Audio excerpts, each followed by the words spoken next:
हरे कृष्णा कृष्ण कृष्ण हरे हरे, हरे राम जल्दी आइए सब। हरे हरे कृष्णा कृष्ण कृष्ण हरे हरे, हरे राम राम राम हरे हरे, हरे कृष्ण कृष्ण कृष्ण हरे हरे, हरे राम राम राम हरे हरे, हरे कृष्ण कृष्ण कृष्ण हरे हरे, हरे राम राम राम हरे हरे, हरे कृष्ण कृष्ण कृष्ण हरे हरे, हरे राम राम राम हरे हरे, हरे कृष्ण कृष्ण कृष्ण हरे हरे, हरे राम राम राम हरे हरे, हरे कृष्ण कृष्ण कृष्ण हरे हरे, हरे राम राम राम हरे हरे, हरे कृष्ण कृष्ण कृष्ण हरे हरे, हरे राम राम राम हरे हरे, हरे कृष्णा कृष्णा कृष्णा कृष्णा हरे हरे, कृष्णा कृष्णा हरे हरे, हरे राम राम राम हरे हरे, हरे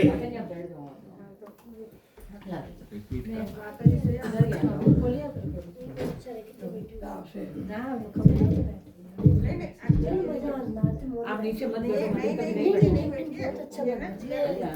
चेयर में ऑर्डर किया तो चेयर तो है, जगह है।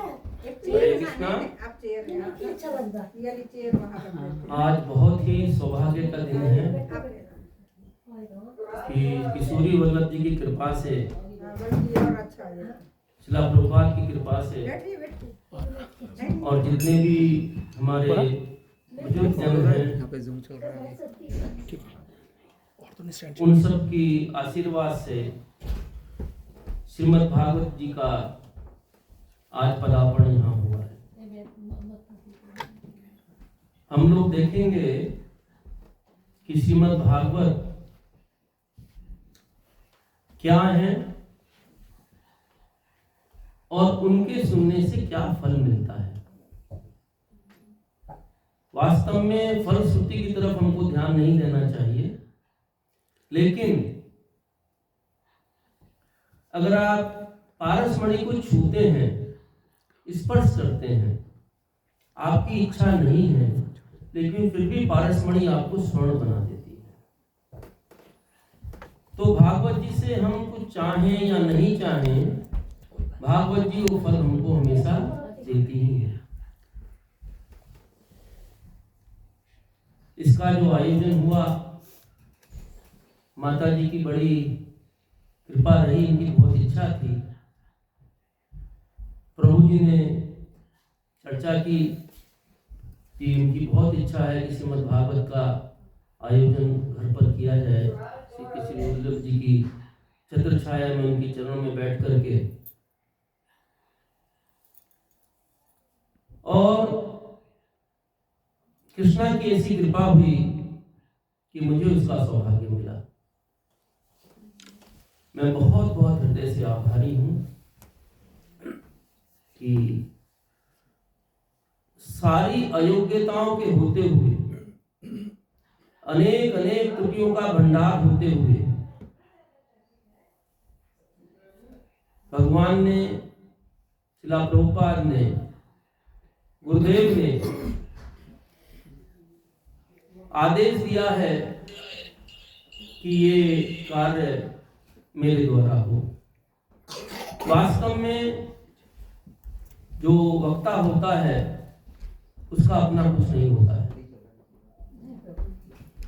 श्रीमद् भागवत में हम लोग देखते हैं, सूत गोस्वामी जी शौनक आदि मुनियों के प्रश्नों का उत्तर देते हैं। सूत गोस्वामी ने वही भागवत सुनी है श्रीला सुखदेव गोस्वामी से। श्रीला सुखदेव गोस्वामी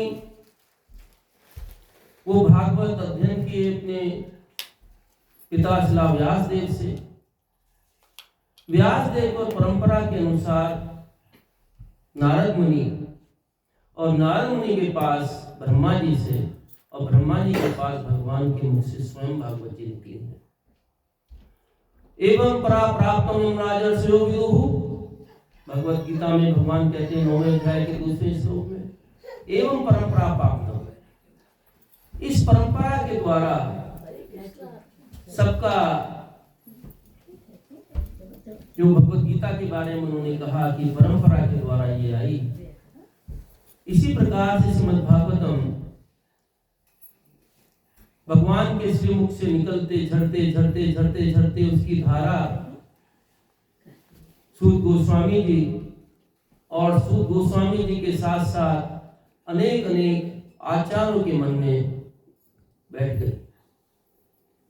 उसके बाद वो धारा झरते झरते हमारे कितने आचार्य हुए हैं, उनके मुख से सुन करके उस धारा को विदुर महाराज कथाएं की बाद में हम सुनेंगे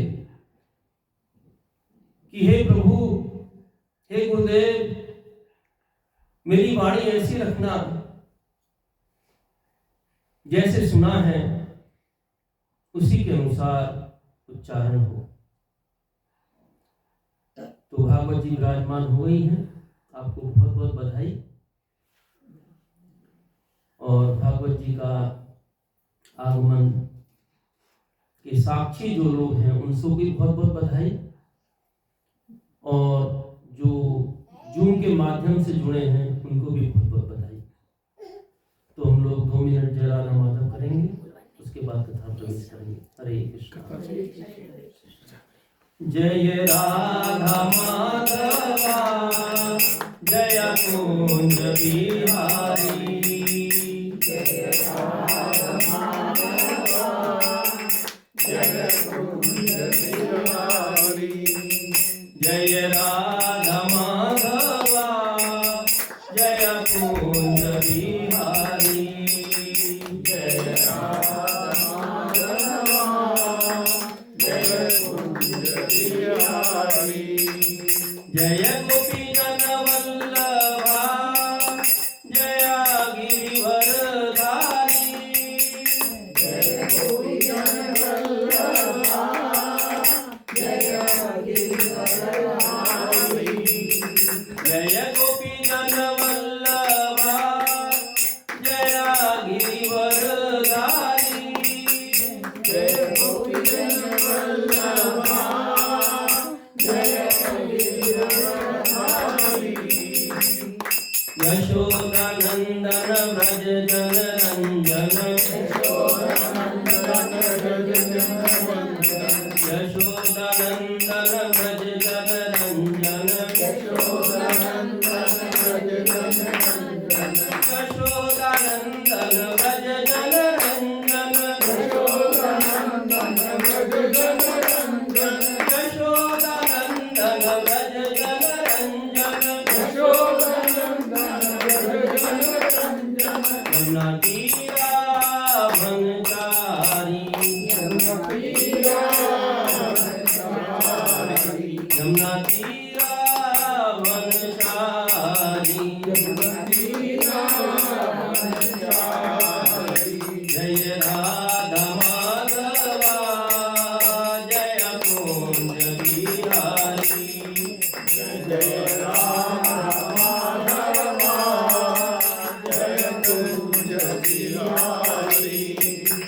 हरे कृष्णा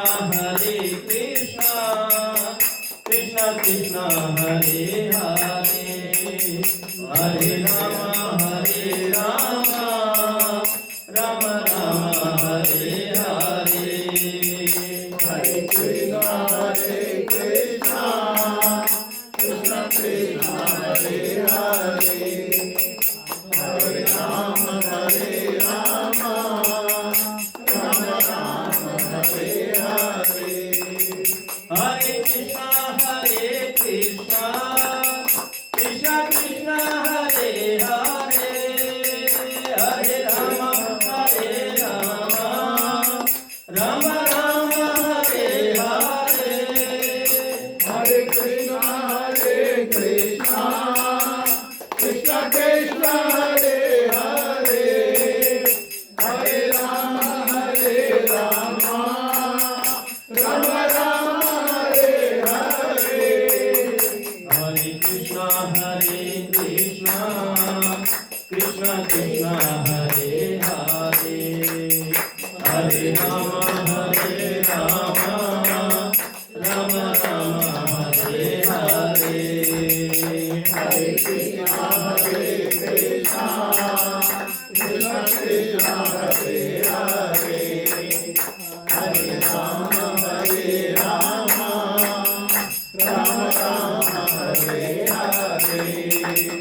जय राधा माधवा जय कुंज बिहारी, जय राधा माधवा जय कुंज बिहारी, जय राधा माधवा जय कुंज बिहारी। जय राधा माधवा जय कुंज बिहारी। श्री राधा माधव जी की जय। राधा कुंज बिहारी जी की जय। श्री किशोरी वल्लभ जी की जय। श्री राधिका रमन जी की जय। श्रीला प्रभुपाद की जय। श्रीला गुरुदेव की जय। जय गौर प्रेमानंदे।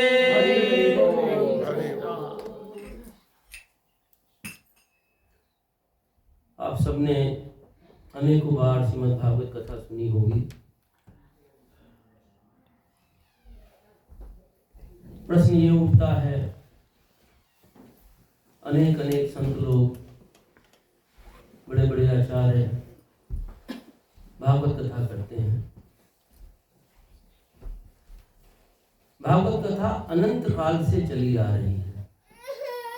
ऐसा नहीं है कि ये 5000 वर्ष पूर्व जब सुखदेव गोस्वामी जी ने कथा कही तब से ही चल रही है। आप टीवी के माध्यम से साक्षात अनेक प्रकार से भागवत कथा सुने हैं। भागवत जी में सप्ताह का नियम है, तो हमारे पास 5 दिन थे और 5 दिन में कृपा ऐसी हुई कि लास्ट के 3 दिन छुट्टियां हैं, तो बीच के जो 2 दिन हैं उसमें हमने 2-2 बार करके 7 सेशन कर लिए हैं। लेकिन थोड़ा सा अंतर आप लोग पाएंगे कि हमारे पास ना तो म्यूजिशियंस हैं ना मृदंग है, हम केवल प्रयास करेंगे, कथा करेंगे। भगवान की जो लीलाएं हैं, भगवान के भक्तों की जो लीलाएं हैं, भागवत उनका भंडार है। उस भंडार से प्रयास ये होगा, चुन चुन करके जो जो मोती निकल सकते हैं वो निकालेंगे हम लोग, और उन मोतियों का जब वितरण होगा तो आनंद के सागर में हम सब लोग गोते लगाएंगे।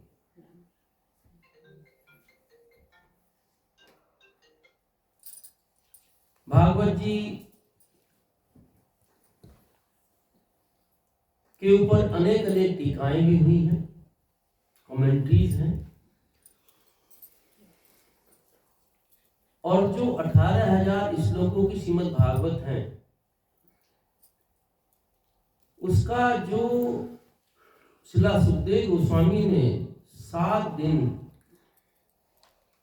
सूर्योदय से लेकर संध्या तक अनवरत उनके श्रीमुख से जो भागवत जी की धारा झरी है उसको प्रयास भी नहीं करना कह सकते।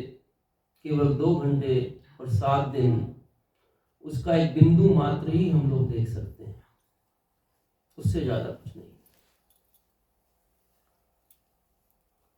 लेकिन जैसे पहले कहा कि पारसमणि है, पारसमणि के एक छोटे से हिस्से पे आज स्पर्श करो या पूरी पारसमणि स्पर्श करो, फल एक सा ही होता है।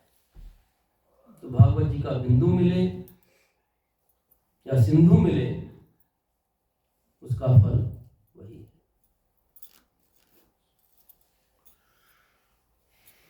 हम लोग भागवत समुद्र में प्रवेश करने से पहले सब वैष्णव जनों का, आचार्यों का, श्री राधा वल्लभ जी का, श्री किशोरी वल्लभ जी का, श्रीला प्रभुपाद का, सुखदेव का आशीर्वाद लेंगे। तो हम लोग मंगलाचरण पहले करेंगे, उसके बाद भागवत जी में प्रवेश करेंगे। हरे कृष्ण। ओम अज्ञानतिमिरन्धस्य ज्ञानाञ्जनशलाकया चक्षुरुन्मीलितं येन तस्मै श्रीगुरुवे नमः। श्रीचैतन्यमनोभीष्टं स्थापितं येन भूतले स्वं रूपकदा मह्यं ददाति स्वपदान्तिकम्। वन्देऽहं श्रीगुरो श्रीयुतपदकमलं श्रीगुरुन् वैष्णवांश्च श्रीरूपं साग्रजातं सगणरघुनाथन्वितं तं सजीवं साद्वैतं सावधूतं परिजनसहितं कृष्णचैतन्यदेवं श्रीराधा कृष्णपादां च सगणललिता श्रीविशाखान्वितांश्च। हे कृष्ण करुणा सिंधु दीनबंधु जगत्पते गोपेश गोपिका कांत राधा कांत नमोस्तुते।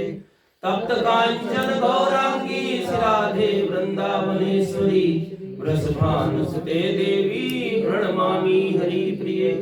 वाञ्छाकल्पतरुभ्यश्च कृपा सिन्धुवैव च पतितानां पावनेभ्यो वैष्णवेभ्यो नमो नमः। जय श्री कृष्ण चैतन्य प्रभु नित्यानंद श्री अद्वैत गदाधर श्रीवासादि गौर भक्तवृंद। हरे कृष्णा कृष्णा कृष्णा हरे हरे, हरे राम राम राम हरे हरे। हरे कृष्णा कृष्णा कृष्णा हरे हरे, हरे राम राम राम हरे हरे। हरे कृष्णा कृष्णा कृष्णा हरे हरे, हरे राम राम राम हरे हरे।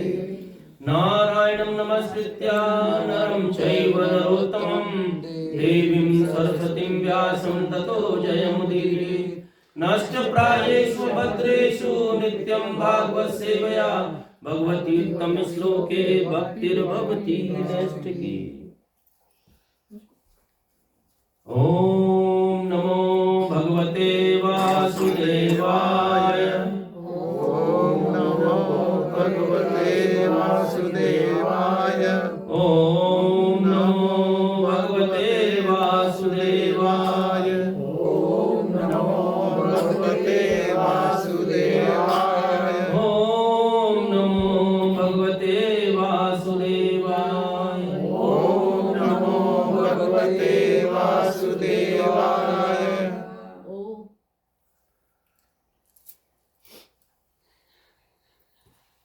हरे कृष्णा। तो भागवत जी में 12 स्कंद, 335 अध्याय, 18,000 श्लोक हैं। हमारे जितने पुराण हैं, पद्म पुराण, स्कंद पुराण आदि आदि, उन सबको मिलाकर के 4 लाख श्लोक इस धरा पर व्यास देव जी ने दिए हैं।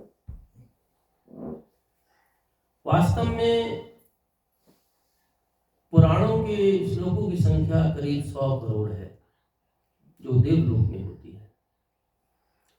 लेकिन इस संसार के कलयुग के मनुष्यों की स्थिति देखते हुए व्यास जी ने इनको संक्षिप्त करके 4 लाख श्लोक दिए हैं।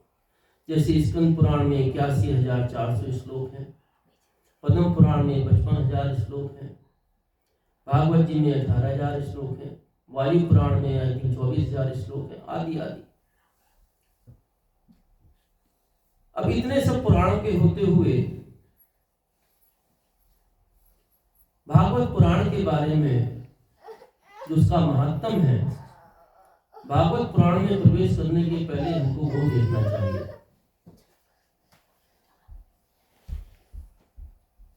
एक समय देवर्षि नारद वैकुंठ से इस धरा पर पधारे और उन्होंने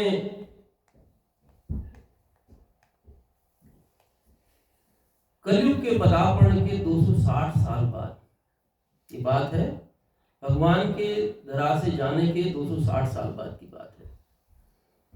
नारद जी आए तो कलयुग के लोगों की स्थिति उन्होंने देखी। कैसी स्थिति है, भागवत जी में वर्णन आएगा पहले अध्याय में कि कलयुग के लोग हमेशा एक दूसरे से झगड़ते रहते हैं। मंदास मंदमतियों उनके बहुत ही स्मृति क्षीण है, भाग्य बड़ा दुर्बल है, अनेक अनेक प्रकार के दोष देखे जो श्रील सुखदेव गोस्वामी 12वें स्कंद में जाकर के चर्चा करेंगे, तब उससे हम लोगों को देखेंगे। तो अनेक प्रांतों में घूमते हुए सबका वो व्यास देव जी क्या देखते हैं कि कलयुग के अंदर जो ब्राह्मण लोग हैं केवल क्षुधा पूर्ति के लिए, अपने परिवार के लिए ही धन लेकर के कार्य कर रहे हैं,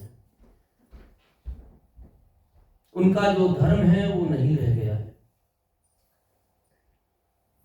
स्त्रियां पति धर्म छोड़ रही हैं, वैश्यावृत्ति कर रही हैं। जो राजा लोग हैं प्रजा को उनका पालन नहीं करके उनका दोहन कर रहे हैं। अनेक प्रकार के दोष उन्होंने देखे। नारद जी चलते चलते व्रज क्षेत्र में आए और जब नारद जी व्रज क्षेत्र में आए तो वहां पर देखते हैं एक जगह पर बड़ी भीड़ लगी हुई है। उस भीड़ के अंदर नारद जी ने देखा एक बहुत सुंदर युवती बैठी है, बड़ा अद्भुत श्रृंगार है और उसके साथ साथ 2 वृद्ध पुरुष उसकी दोनों जंघाओं पे सर रख के लेटे हुए हैं और वो युवती अश्रुपात करती हुई वहां बैठी है। नारद जी को बड़ा आश्चर्य हुआ कि वो युवती जो है युवा है और 2 वृद्ध पुरुष की जांघ पर सर रख के लेटे हैं और क्या देखते हैं कि अनेक अनेक प्रकार की दिव्य स्त्रियां जिन्होंने दिव्य आभूषण ग्रहण किए हुए हैं, बड़ा सुंदर श्रृंगार है, बड़े सुंदर वस्त्र पहने हैं, वो उनकी सेवा में लगी हुई हैं। नारद जी को बड़ा आश्चर्य हुआ, पूछा देवी तुम कौन हो? सर उठा करके देखती हैं, सामने नारद जी के दर्शन होते हैं। वो कहती हैं देवर्षि नारद आपके दर्शन मात्र से मेरा दुख कम हो गया। बाबा जी में लिखा है महात्म्य में कि संतों के दर्शन मात्र से हमारी कष्ट कम होते हैं, उनकी इतनी कृपा है। बताती है कि मैं भक्ति हूं और ये दोनों जो वृद्ध पुरुष लेटे हुए हैं ये दोनों मेरे पुत्र हैं, एक ज्ञान और एक वैराग्य। मैं दक्षिण में पैदा हुई, महाराष्ट्र में पली बढ़ी, जवान हुई। गुजरात में आते आते मुझे वृद्धावस्था ने घेर लिया। लेकिन जैसे वृंदावन में मैंने पदार्पण किया, मैं तो युक्ति हो गई, लेकिन दोनों मेरे पुत्र कौन? ज्ञान और वैराग्य वृद्धि रह गई। अब नारद जी ये बताओ, जिस माँ के दोनों बेटे बूढ़े हो, माँ युक्ति हो, उसको कितना कष्ट होगा। नारद जी ने कहा, हे भक्ति देवी, भगवान ने आपकी अपने सतोमयी तत्व से स्वयं रचना की। भक्ति देवी की रचना भगवान ने सतोगुण से स्वयं रचना की है आपकी, और आपसे बड़े प्रसन्न हुए। तो आपने भगवान से पूछा कि मैं क्या सेवा करूं। तो भगवान ने आपसे कहा कि आप मेरे भक्तों का पोषण करो, भक्तों का बल बढ़ाओ, भक्तों का पोषण करो। उससे भगवान बड़े प्रसन्न हुए और भगवान ने आपको मुक्ति को दासी के रूप में दे दिया। जिस मुक्ति के पीछे सब लोग दौड़ते हैं, उसी मुक्ति को भगवान ने दासी के रूप में भक्ति देवी को दे दिया और आपको ज्ञान वैराग्य पुत्र के रूप में दे दिए।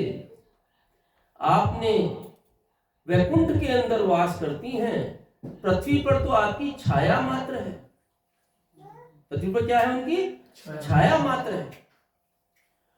और यहां आने के बाद सतयुग पर्यंत, त्रेता पर्यंत, द्वापर पर्यंत आप युवा थी, ज्ञान वैराग्य भी युवा थे। लेकिन कलयुग के आते आते कलयुग के लोगों ने धर्म कर्म छोड़ दिया।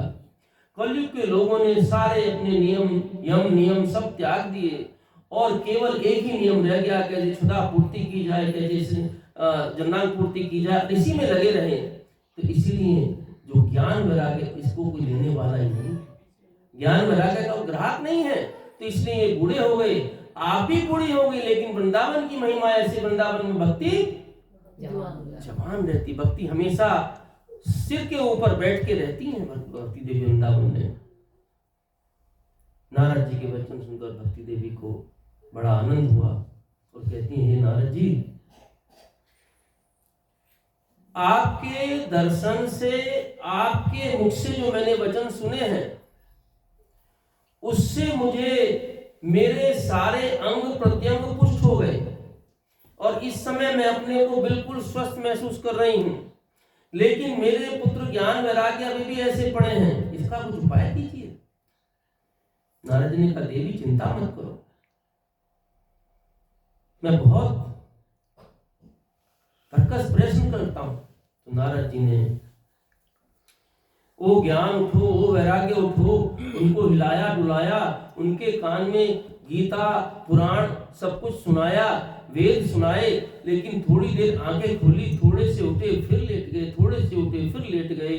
ज्ञान वैराग्य की जो है स्थिति में परिवर्तन है, वो ऐसे की ऐसे बैठे रहे। नारद जी बड़े आश्चर्यचकित हुए कि ऐसी कैसी माया है, ऐसा कैसा है कि मेरा सब सुनाने के बाद में जो मैं जानता था और ज्ञान वैराग्य ऐसे ही पड़े हुए हैं। नारद जी बोले, हे देवी, मैं कुछ उद्योग करता हूं। उसी समय आकाशवाणी हुई कि हे नारद, ज्ञान वैराग्य को उठाने के लिए तुमको उद्योग करना पड़ेगा, प्रयत्न करना पड़ेगा। और आकाशवाणी शांत हो गई। नारद जी सोचने लगे, मैं क्या प्रयत्न करूं।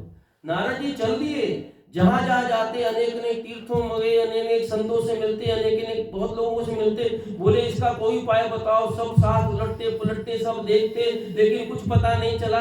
नारद जी चलते चले जा रहे हैं, कहां पहुंचे? बद्री आश्रम पहुंच गए। चलते चलते कोई निश्चित नहीं कर पा रहा है कि इसका उपाय क्या है। नारद जी का तो होकर के बद्री आश्रम में बैठे हैं, तो सामने से देखते हैं 4 सूर्य चले आ रहे हैं। 4 सूर्य कौन थे? सनत कुमार, सनत, सनातन, सनत कुमार। ये 4 उनके जो भ्राता हैं, अग्रज हैं, इस पृथ्वी पे सबसे बड़े वृद्ध पुरुष हैं, वो चले आ रहे हैं। और उनके आते नारद जी ने उनको प्रणाम किया और उनको देख करके सनत कुमार पूछने की, हे नारद, किस चिंता में डूबे हो?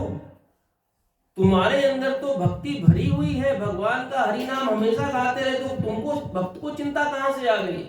नारद जी कहते हैं कि बात ऐसी है कि मैं जो उपाय नहीं कर पाया, सोच रहा हूं वो उपाय क्या होगा। सनत कुमार कहते हैं, नारद, आप खुद भूल गए, उपाय आपके पास है, उपाय आप जानते हो। वही उपाय आपने किसको दिया? अपने शिष्य को दिया। कौन शिष्य? व्यासदेव को दिया। और व्यासदेव सुखदेव जी के पास आया और सुखदेव जी ने वो भागवत क्या सुनाई, आप कैसे भूल गए उस उपाय को? इसका अगर कोई उपाय है तो केवल भागवत कथा है। और भागवत कथा के आयोजन के द्वारा ही ज्ञान वैराग्य की पुष्टि हो सकती है।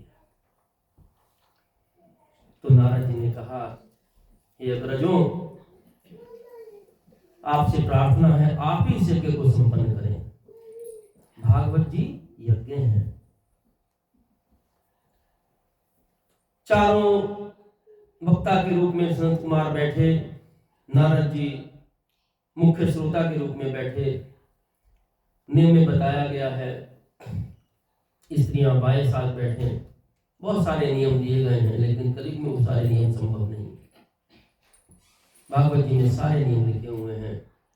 पहली पंक्ति में नारद जी के पीछे जो बड़े बड़े महर्षि हैं वो लोग बैठे, उनके पीछे संत लोग, फिर आचार्य, फिर देव लोग, सब अलग अलग उनकी कौन कहाँ बैठेगा वो सब भी बताया गया है। भागवत कथा प्रारंभ हुई और जैसे ही सनकादिक मुनि ने उसका आरंभ किया, सब लोग क्या देखते हैं, भक्ति देवी अपने दोनों पुत्र ज्ञान वैराग्य के साथ नाचते काचते कथा प्रथम में प्रकट हो गई। और जैसे ही प्रकट हुई, सब लोग उठ करके नृत्य करने लगे। संत लोग पूछने लगे, ये भक्ति देवी यहाँ कहां से आ गई, इनको कैसे प्रवेश मिल गया?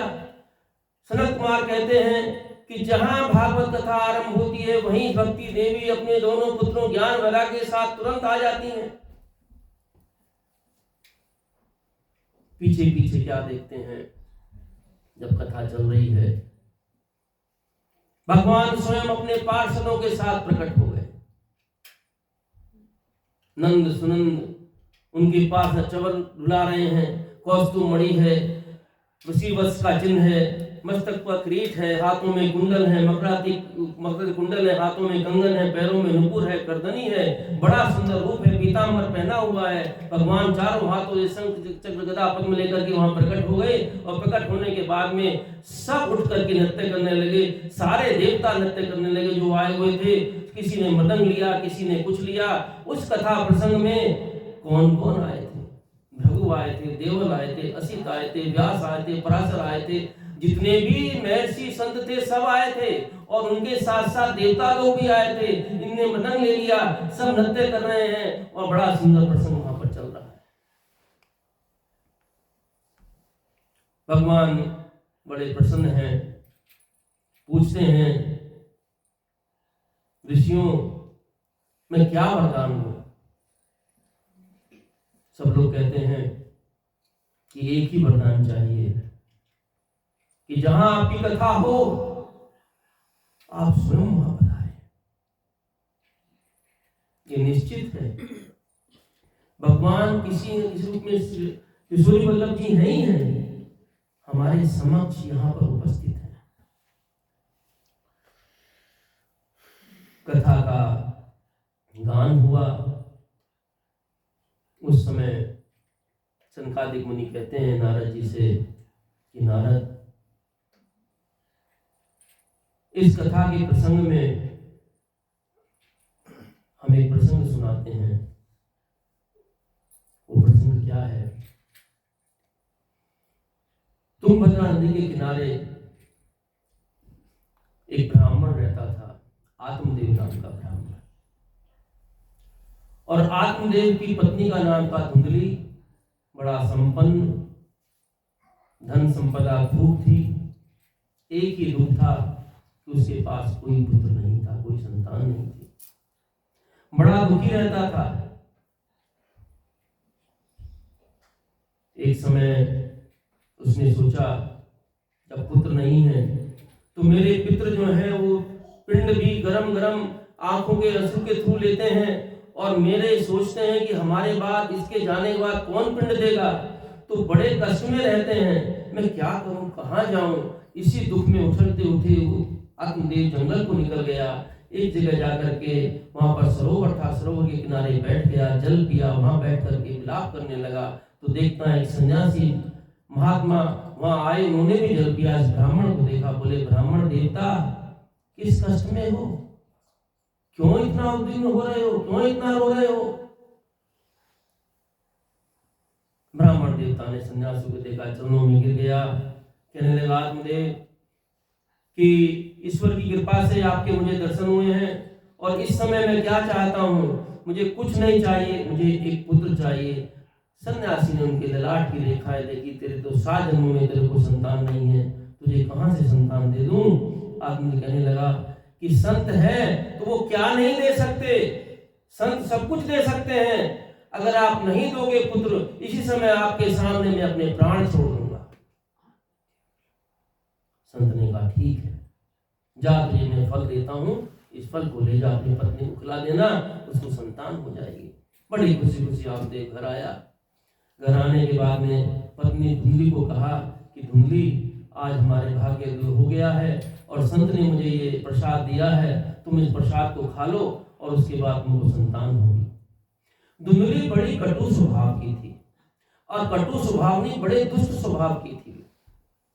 इतनी दुष्ट थी, फल को लेकर के साइड में रख दिया। उसकी सखी आई, सखी से कहती है, सखी, मेरे पति ये फल लाए हैं, कहते हैं इसको खाने से गर्भ रह जाएगा। गर्भ तो रह जाएगा, लेकिन गर्भ का जो कष्ट है मुझे झेलना पड़ेगा। गर्भाशय में बच्चा टेढ़ा हो गया तो मृत्यु भी हो सकती है। गर्भ में हूं तो घाव में आग लगी तो मैं भागूंगी कैसे? अनेक अनेक उदाहरण उसने गिना दिए। सखी कहती है, तो उसको मत खा, साइड में रख दिया। कुछ दिन बाद उसकी बहन आई, बहन को कथा सुनाई। बहन कहती है, देख बहन, ऐसा कर, तू है अमीर, मैं हूं गरीब, और मेरे को गर्व है, और उसी समय के अनुसार जिसके खाने से होगा उस समय बच्चा होगा, तो बच्चा मैं तुझे दे दूंगी, तू मुझे धन दे देना, और उसके अदला बदली हम लोग कर लेंगे।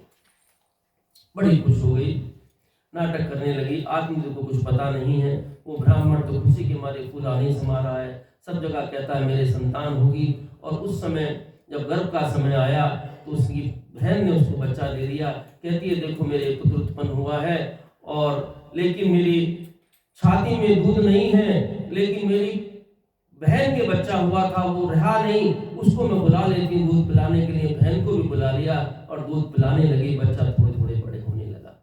उसके ठीक 3 महीने बाद जो गाय थी, क्योंकि गाय के बारे में आत्मदेव ने सन्यासी को कहा कि मैं इतना अभागा हूँ, मेरी पत्नी भी बांझ है, मेरी गाय भी बांझ है, मैं पेड़ लगाता हूँ उसमें फल नहीं आते, मैं कुछ भी करता हूँ कुछ फलता नहीं है, ये मेरा ऐसा दुर्भाग्य है।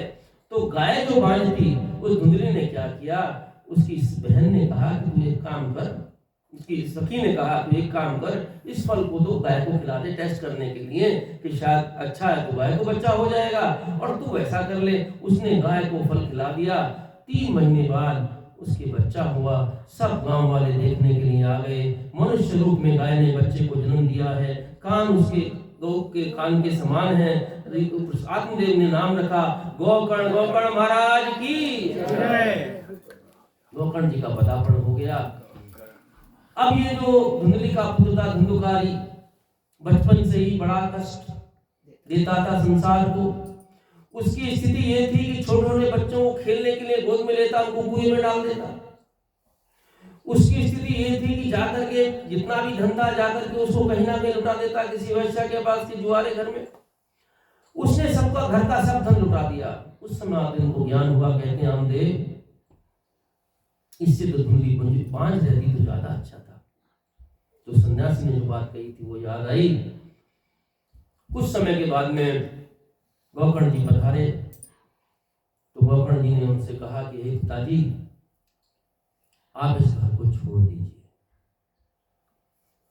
उन्होंने वो ज्ञान उनको दिया कि जो आत्मा है उसका वास्तव में शरीर से कुछ संबंध नहीं है, लेकिन आत्मा जबरदस्ती अपना संबंध शरीर से मान बैठती है, इससे सुख दुख होते हैं। आपने भी पुत्र के लोक में आकर के ये सब किया और आज इतना कष्ट हो रहा है, जाकर के भगवत भजन कीजिए। आत्मदेव को ज्ञान मिला, आत्मदेव संसार छोड़ करके भगवत मन को चले गए और वहां भगवान की उन्होंने प्राप्ति की। इधर धुंधुकारी ने क्या किया, पिताजी के जाने के बाद जो भी धन था सब खर्च कर दिया। माता को एक दिन बहुत मारा और मारने के बाद में उसने कुएं में कूद करके आत्महत्या कर ली। अब धुंधुकारी अकेला रह गया। 5 वेश्याओं को लेकर के घर में ले आया।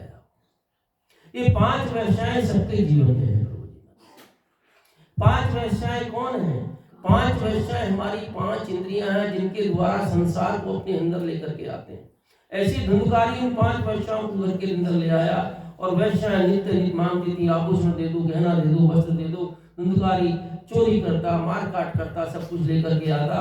एक उन्होंने कहा कि हमें इससे काम नहीं चलेगा और ज्यादा चाहिए। उस धुंधुकारी ने जाकर के बहुत सारा धन इकट्ठा किया और वो धन लेकर के आया। वेश्याओं ने आपस में डिस्कशन किया। वेश्याएं सोचने लगी कि भाई इतना धन आ गया है तो एक दिन राजा जरूर इसको पकड़ लेगा, तो राजा इसको पकड़ के मार देगा। अब इसको मरना ही है तो राजा की जगह हम ही क्यों ना मार दें इसको। पाप का फल, हमारे जो पाप होते हैं अलग अलग प्रकार के रूप के होते हैं, उनके जो फल होते हैं उनके उसके अनुसार फल मिलते हैं। कुछ फल तो यहीं मिल जाते हैं। धुंधुकारी को फल इसी जीवन में मिला। उन 5 वेश्याओं ने शराब के नशे में धुत के खाट पे लेटा हुआ था, रस्सी से हाथ पैर बांध दिए, गला दबाने की कोशिश की। गला दबाने से वो मरा नहीं, आग लेकर के आ गई, आग उसके मुंह में डाल दी, उससे जल करके वो भस्म हो गया, उसकी मृत्यु हो गई। उसके शरीर को वहीं मिट्टी को गड्ढा खोद करके दबा दिया और जो धन संपत्ति वो लेकर के चंपा गए। कुछ समय बाद गोकर्ण जी पधारे, गांव में आए तो उनका पैतृक घर था, उसके अंदर आए तो वहां सोए। रात को जब सो रहे हैं तो देखते हैं कोई कभी हिरण बन रहा है, कभी घोड़ा बन रहा है, कभी कुत्ता बन रहा है, कोई उनको तंग कर रहा था। आंख खोल करके देखे तो जल उनके ऊपर छिड़का, मंत्र पढ़ करके वो शांत हुआ। बोले तू कौन है? बोले भ्राता मैं आपका भाई धुंधुकारी। अरे तेरे लिए तो मैंने गया में श्राद्ध किया था, तेरी मुक्ति नहीं हुई। धुंधुकारी कहता है आप सैकड़ों श्राद्ध कर लो, गया से ऊपर चले जाओ, लेकिन मेरे जैसे पाप कर्म की मुक्ति उससे नहीं हो सकती। आपको कुछ दूसरा उपाय सोचना पड़ेगा। तब गोकर्ण जी ने उसके ऊपर चलक कहा, जा तो अपने स्थान पर जाकर के बैठ जा, मैं कुछ सोचता हूँ। रात भर सोचते रहे। सुबह गांव वाले आए, गांव वालों से चर्चा की, ऐसे ऐसी बात हुई है। वो कहने लगे देखो अब जो सूर्य नारायण आदेश करके उस अनुसार हम काम करेंगे। गोकर्ण जी बड़े तपस्वी थे, बड़ा बल था उनके अंदर। उन्होंने सूर्य की गति को रोक दिया और सूर्य गति रोकने के बाद सूर्य भगवान से पूछा कि हे सूर्य देव इसका उपाय बताइए। सूर्यदेव ने कहा इसका उपाय अगर है तो केवल है श्रीमद् भागवत सप्ताह, उसका कोई दूसरा उपाय नहीं है। हे गोकर्ण जी आप भागवत यज्ञ करो और धुंधुकारी का उद्धार हो जाएगा। सब जगह समाचार गया, जितने भी उस गांव के नहीं अनेक अनेक गांवों के लोग इकट्ठे हो गए, भागवत कथा होने वाली है। और पंडाल लगा, गोकर्ण जी व्यास आसन पे बैठे, एक वैष्णव जन थे उनको मुख्य श्रोता बनाया गया और उसके बाद सब लोग जैसे जैसे भागवत जी में लिखा गया उसके अनुसार सब अपनी पंक्ति में बैठ गए। गोकर्ण जी ने कथा आरंभ की। धुंधुकारी आया, मैं कहाँ बैठूं? तो देखता है कि वहां पर एक 7 गांठ वाला बांस था, उसके ऊपर जाकर के बैठ गया धुंधुकारी। पहले दिन कथा समाप्त हुई, सबने आवाज सुनी, बांस की एक गांठ फट गई। करते करते 7 दिन बाद 7 गांठें फट गईं, और जैसी 7 गांठें फटी, कथा विश्राम हुई। कथा विश्राम होती धुंधकारी अपना प्रेत शरीर छोड़ करके दिव्य चतुर्भुज रूप में आ गया। और उधर से क्या देखते हैं कि भगवान विष्णु के वैकुंठ धाम से नंद सुनंद जय विजय जो उनके पार्षद हैं, बड़ा सुंदर विमान लेकर के आ गए। कुंभकर्ण जी ने पूछा, हे देवगणों, आप ये विमान सबके लिए लाए हैं? बोले नहीं, सबके लिए नहीं लाए, हम केवल धुंधकारी के लिए लाए हैं। बोले मैंने कथा का श्रवण तो सारे गांव वालों को कराया है कि ये फल क्या भेद क्यों है? फलश्रुति का भेद नहीं होना चाहिए। सबने सुनाया तो केवल धुंधकारी के लिए विमान क्यों? नंद सुनंद बोलते हैं, हे गोकर्ण जी, ये फलश्रुति का भेद फल श्रवण से है। जिस स्थिति से निराहार रह करके 7 दिन तक एकाग्रचित होकर के धुंधकारी ने कथा सुनी है, बाकी जितने भी हजारों हजारों लाखों लोग श्रोता बैठे उनने वो नहीं सुनी। तो फल श्रवण जो है, श्रवण के भेद के अनुसार ये भेद हुआ। अगर आप दोबारा कथा करो और उस कथा में सारे लोग जो है पूरा ध्यान से सुने, कथा के नियम है, थोड़ा खाना, भूमि पर सोना, बहुत सारे नियम हैं, उसमें हम लोग नहीं जाएंगे। तो उनके अनुसार जब ये करेंगे तो सबके लिए विमान आएगा। गोकर्ण जी ने दोबारा कथा कही और दोबारा विमान आया, और एक नहीं आया, हजारों हजारों विमान आए। साथ में भगवान स्वयं आए, अपने हाथ से उठा करके गोकर्ण जी को अपने विमान पे बिठाया। और उस कथा में जितने भी थे, जैसे भगवान राम सरयू जी में प्रवेश करने के बाद अयोध्या वासी सबको अपने साकेत लेकर के गए थे, ऐसे ही भगवान ने उनके सारे विमानों ने उस कथा में जो प्रसन्न थे उनको सब लेकर के। तो भागवत जी की महिमा अनंत है। क्या कहा गया देखिए, स्कंद पुराण में वैष्णव खंड में मार्गशीर्ष महात्म्य में भगवान अपने श्री मुख से ब्रह्मा जी को कह रहे हैं। क्या कह रहे हैं? श्रीमद् भागवतम नाम पुराण लोक विश्रुतम सुस्यादिच्छया युक्तो मम संतोष कारणम। लोक विख्यात श्रीमद् भागवत नामक पुराण का प्रतिदिन श्रद्धा सुवर्ण करना चाहिए, यही मेरे संतोष का कारण है। भागवत जी में आता है सम सिद्धिर हरितोषणम, पहले स्कंद के दूसरे अध्याय में आएगा सम सिद्धिर हरितोषणम। हमें वो कार्य करना चाहिए जिसे भगवान की संतुष्टि होती है। भगवान करें प्रतिदिन भागवत का पाठ करने से उनको संतुष्टि होती है। श्लोकार्धम वा श्लोपादम वा नित्यम भागवतोदम पठे शृणुयादस्तु गो सहस्र फलम लभेत। जो व्यक्ति प्रतिदिन पूरा श्लोक भी नहीं, आधा श्लोक भी नहीं, चौथाई श्लोक भागवत का पढ़ता है, उसे 1000 गौदान का फल मिलता है।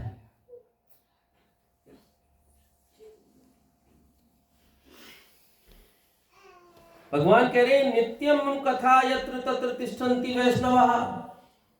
जहां जहां मेरी कथा होती है वहां वहां विष्णु पार्षद आदि विद्यमान रहते हैं। कली ब्रह्मा नरास्ते वही ये चलती सदा ममा। मनुष्य सदा मेरे भागवत सार की पूजा करते हैं, वे कली के अधिकार से, कली उनके ऊपर कोई प्रभाव नहीं डाल सकता। तो इसलिए जो कहा गया भगवान के द्वारा ही, आगे भगवान दोबारा से कह रहे हैं श्लोकार्धम व श्लोकापादम व, एक श्लोक का आधा श्लोक या चौथाई श्लोक।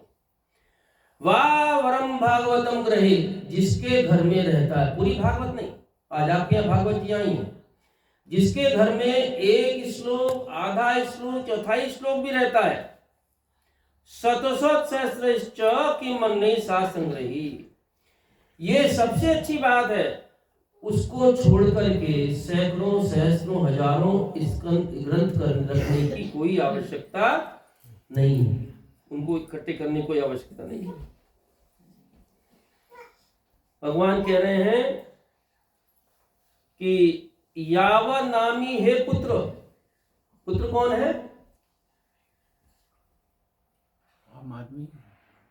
अभी बताया था मैं, ब्रह्मा जी से कह रहे हैं ना, ब्रह्मा जी भगवान के पुत्र हैं, तो कह रहे हैं या पुत्र, यावत् दिनानि हे पुत्र सहस्रम भागवतम ग्रहे तावं पिबन्ति पितरा क्षीरम सर्पी मूलकम।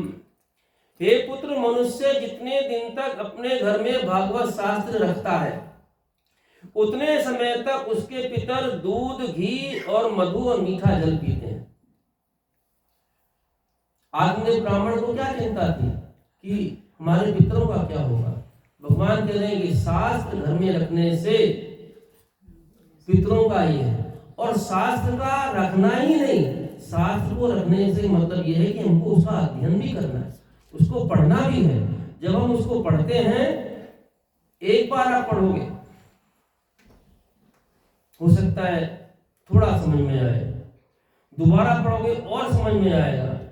कोई भी शास्त्र, भगवत गीता हो, श्रीमद् भागवतम हो, जितनी बार पढ़ते जाओगे, भगवान हमारे हृदय आकाश में बैठे हुए हैं और वही भगवान अपने अंदर से एक एक अर्थ ऐसे निकालते रहते हैं कि आप सोच भी नहीं सकते। ब्रह्मा जी ब्रह्म संहिता में कहते हैं कि नवयौवन भगवान कैसे, हम नित्य नूतन, हमेशा उनकी जैसे भगवान नित्य नूतन है, ऐसी कथा भी नूतन रहती है।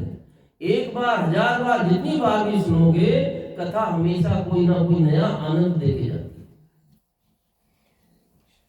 आगे भगवान कह रहे हैं नारद जी से,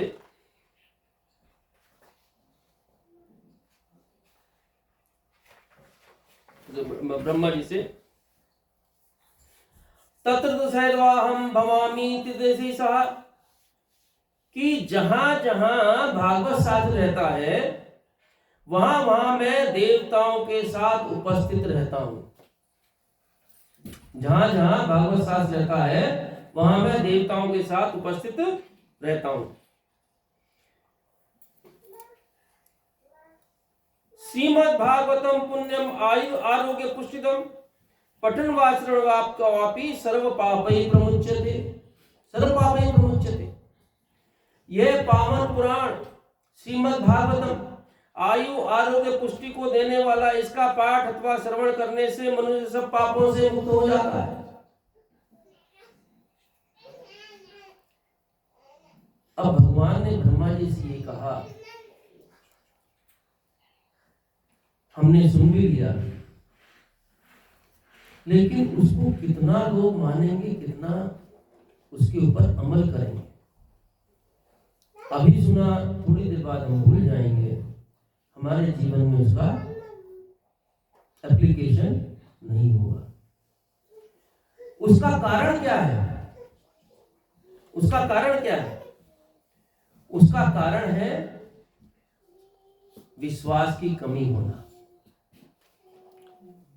जो भागवत जी सुनकर के भगवान स्वयं प्रकट हो गए, और देखिए ये कितने समय पुरानी बात है, ये सतयुग की, त्रेता की, द्वापर की बात नहीं है, ये कलयुग की बात है। भगवान के इस धराधाम से जाने के बाद 30 साल बाद 9वीं शुक्ला भाद्रपद को सुखदेव गोस्वामी जी ने श्रीमद् भागवतम सुनाई परीक्षित को। उसके 200 साल बाद आषाढ़ शुक्ला नवमी को भागवत जी सुनाई गौगण महाराज ने। उसके 30 साल बाद, कितने हो गए टोटल? 260 साल। उसके 30 साल बाद भागवत जी सुनाई। सनकादिक आदि मुनि ने नारद जी को निमित्त बना करके, तो उस समय भगवान स्वयं प्रकट हुए। लेकिन वही भागवत जी जो भागवत यज्ञ है, हमसे अनेक अनेक त्रुटियां हो सकती हैं। हम लोग दोषों के सागर हैं। भागवत में भगवान सुखदेव जी कहेंगे अंतिम, कलेर दोषे निधे राज अनेक महान गुण, कली दोषों का सागर है। तो अनेक दोष हो सकते हैं, लेकिन नाम कर संकीर्तन, हरे, जब हम हरे कृष्णा कीर्तन करते हैं, भगवान के नाम का कीर्तन करने से सारे दोष दूर हो जाते हैं। इसलिए भागवत जी में हमेशा आरंभ में भगवान का नाम, बीच में भगवान का नाम और विश्राम के समय भगवान का नाम, हमेशा भगवान का नाम ही नाम है। जैसे मिश्री होती है ना, मिश्री इस साइड से, उस साइड से, ऊपर से, नीचे से, दाहिने से, बाएं से, जहां से भी चखो वो मीठी है। ऐसी श्रीमद् भागवत जी भी है। क्या कहा गया भागवत जी के बारे में? एक पेड़ आपने देखा है आम का, उस पेड़ के अंदर जो आम का फल लगता है, वो आम का फल किसको मीठा नहीं लगता? सबको बड़ा मीठा लगता है। और उसके ऊपर तोते ने चोंच मार दिए तो और भी मधुर हो जाता है। तो कहते हैं कि जो रस आम के फल में है, वो रस कहां से आ रहा है? जड़ से आ रहा है। और जड़ से होकर के तने में, तने से होकर शाखा में, शाखा से टहनी में, टहनी से आम के फल में जा रहा है। अगर मैं चाहूं वही रस जड़ से या तने से या टहनी से, शाखा से ले लूं, मुझे रस का स्वाद आ ही नहीं सकता जब तक वो फल के उपास नहीं जाएगा और फल में वो फल पकेगा नहीं। उसी प्रकार से हमारे यहाँ 4 लाख श्लोक हैं या 4 वेद हैं, अनेक अनेक शास्त्र हैं, उन सब का जो फलश्रुति है, उन सब का जो फल है, श्रीमद् भागवत में निगम कल्पतरो फलितम फलम, ये कैसा है? पका हुआ फल है। और उसके ऊपर भी श्रीला सुखदेव गोस्वामी के इसके मुख से निकला हुआ है, अत्यंत रसीला है। इस ऐसे फल को अगर हमको स्वाद लेना है, तो उसके लिए हमको क्या करना होगा? जिस प्रकार से सुखदेव गोस्वामी ने सुनाया, उसी प्रकार से, उसी भाव से उसको सुनना होगा। तो उसमें, और जैसे मैंने पहले कहा कि जो पारसमणि है वो स्वर्ण बनाती है, लेकिन श्रीमद् भागवत जी क्या बनाती है? पारसमणि बनाती है। पारसमणि किसी को पारसमणि नहीं बना सकती, सोना बना सकती है, लेकिन संत और श्रीमद् भागवत और हमारे शास्त्र जो है, उनको पारसमणि बना सकते हैं। एक से मुख से दूसरा, दूसरे के मुख से तीसरा, और ये धारा निरंतर चलती रहती है। इसमें ही हम लोग गोते लगाते रहते हैं। आगे भगवान ने कहा कि महाराज चरस्तु श्रीमद् भागवतम सुत श्रृणन्ति ये नरा भक्त्या तेषां वश्य भवाम्यहम्। हे पुत्र, जो लोग महारोचित सामग्रियों से युक्त होकर भक्ति पूर्वक श्रीमद् भागवत की कथा सुनते हैं, मैं उनके वशीभूत हो जाता हूँ। महाराजो उचित, जो चीज महाराजाओं के योग्य है, उन सामग्रियों से। अब इसका मतलब ये नहीं कि हम राजा महाराजों से व्यवस्था करें। एक जो जीव है, जो मनुष्य है, जैसी सामर्थ्य है, उसके अनुसार हमें अरेंजमेंट करना चाहिए। उसमें अब कथा चल रही, लेकिन बीच में छोटा सा प्रसंग आ, मैं कह देता हूं कि एक मंदिर का निर्माण होना था। तो राजा ने अपने मंत्री से कहा कि मंत्री, मैं चाहता हूं भगवान विष्णु का बड़ा सुंदर भव्य विशाल मंदिर बनना चाहिए। मैं आज्ञा देता हूं, खजाने से जितना धन लेना है आप बना लो। ठीक है महाराज, बन जाएगा।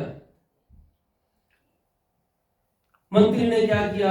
आदेश जारी किया कि भगवान विष्णु का राजा का ऐसे बड़ा सुंदर मंदिर बनना है, तो आप लोग जो हैं, जो सहयोग करना चाहे अपनी सामर्थ्य का सहयोग करें, और सबकी सूची प्रकाशित की जाएगी। महाराज उसका उद्घाटन करेंगे। अब सब लोग बड़े प्रसन्न हुए। तो जो बड़े धनाढ्य लोग थे, उन्होंने अपने, किसी ने 1 लाख, 2 लाख, करोड़, 10 करोड़, बहुत बहुत धन दिया। और मंदिर पूरा हो गया, मंदिर का उद्घाटन हुआ। जो पट था जिसका शिलान्यास हुआ, वो सूची का अनावरण होना था। तो मंत्री जी ने कहा कि महाराज अनावरण कीजिए। तो महाराज ने सोचा कि इसमें तो मैंने ही धन लगाया, मेरा ही होगा। तो महाराज ने जब पर्दा हटाया, उसमें बहुत सारे नाम लिखे हुए हैं, महाराज का नाम तो कहीं है ही नहीं। अब जिन्होंने बहुत ज्यादा धन दिया था, उचक उचक के देख रहे हैं कि मेरा नाम कहाँ है, मेरा नाम कहाँ है। क्या देखते हैं कि जिसने 1 रुपया दिया उसका नाम सबसे ऊपर है, और जिन्होंने लाखों दिए वो बहुत नीचे हैं। कोई प्रश्न करने लगे, ये क्या रीति है? 1 रुपया वाला सबसे ऊपर, ये सब नीचे। राजा ने मंत्री से पूछा, मंत्री क्या गड़बड़ है? मंत्री जी कहने लगे कि महाराज, जिसने करोड़ दिया है उसके पास अरबों हैं, और जिसने 1 रुपया दिया उसके पास 2 ही रुपए थे।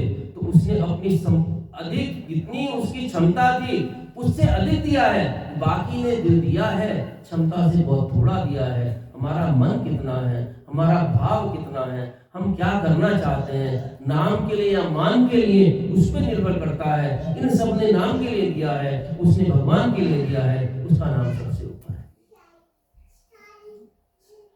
भगवान महाराजोचित, महाराजोचित का मतलब यह है कि उसी के अनुसार। देखिए श्रीमद् भागवतम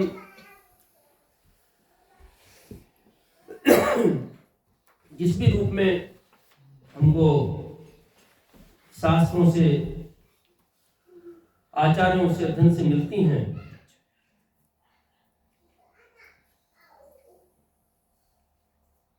भागवत जी में जैसे मैंने बताया कि 12 स्कंद हैं, और पहले स्कंद के अंदर उनका अलग अलग रूप वर्णन भी है। पहला स्कंद उसको सर्ग कहते हैं। सर्ग का मतलब क्रिएशन। तो हम सर्ग की बात करेंगे, कोशिश करेंगे। दूसरा तो समय कितना हुआ? समय नहीं हुआ, 7:20 40 मिनट्स, राइट? तो पहले स्कंद में जो चर्चा हुई है उसके बारे में हम लोग देखते हैं।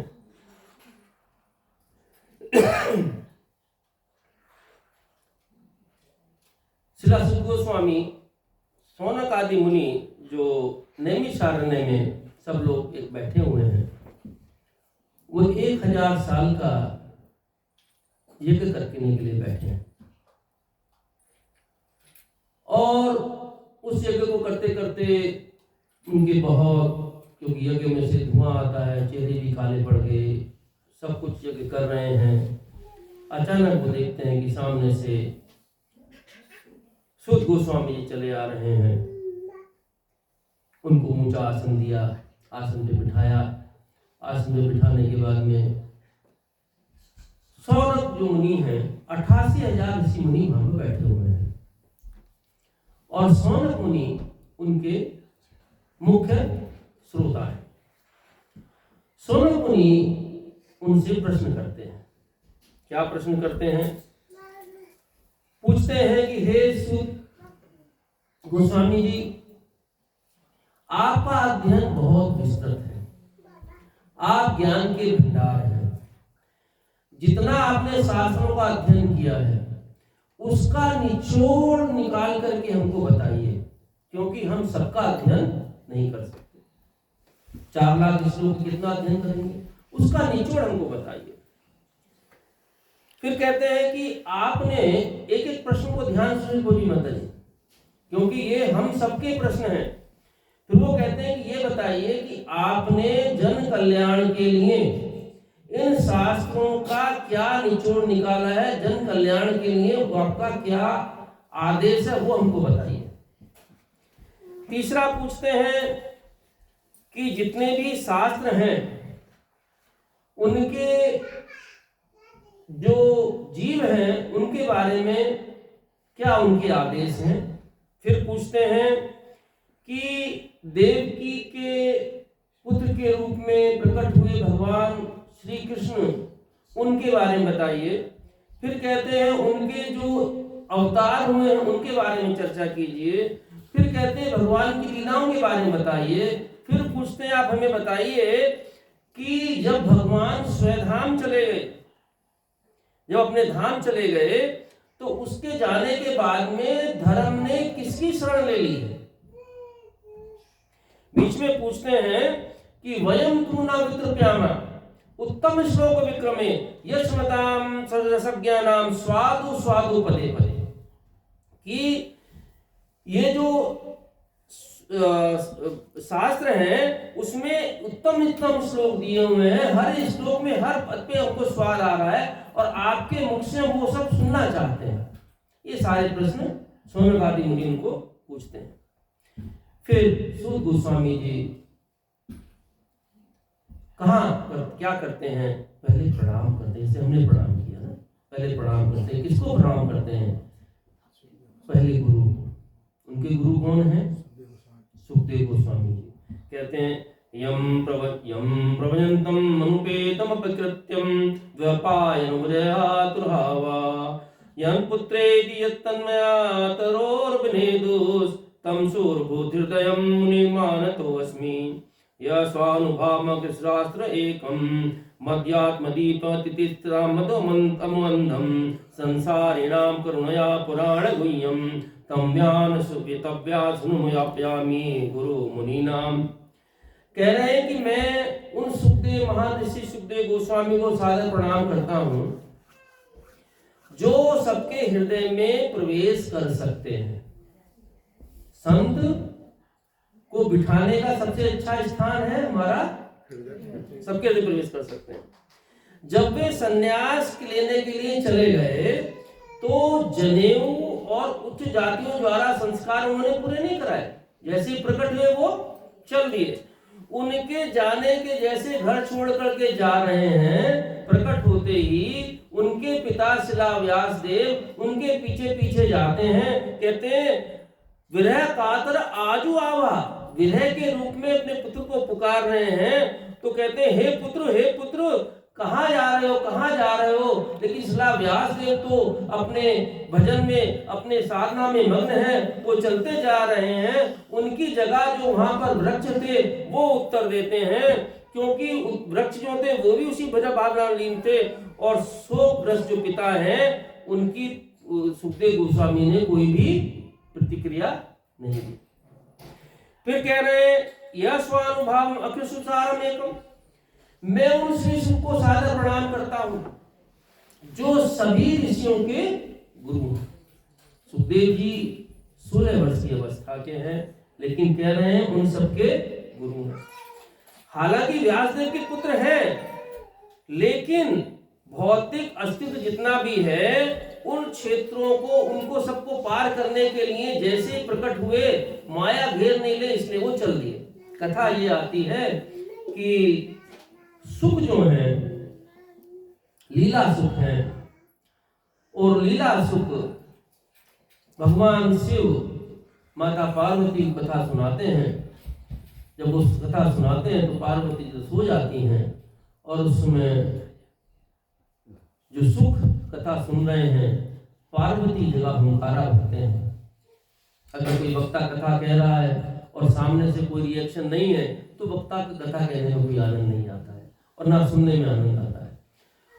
तो भगवान शिव देखते हैं अरे ये क्या हुआ, पार्वती सोई, ये हुंकारा कौन भर रहा था? देखते हैं सुख है, पीछे भागते हैं त्रिशूल लेकर के, संसार में कहीं उनको नहीं पा पाते। तो सुखदेव जी आकर के क्या करते हैं, सुखदेव जो व्यास जी की पत्नी के मुख में घुस जाते हैं, और उसके बाद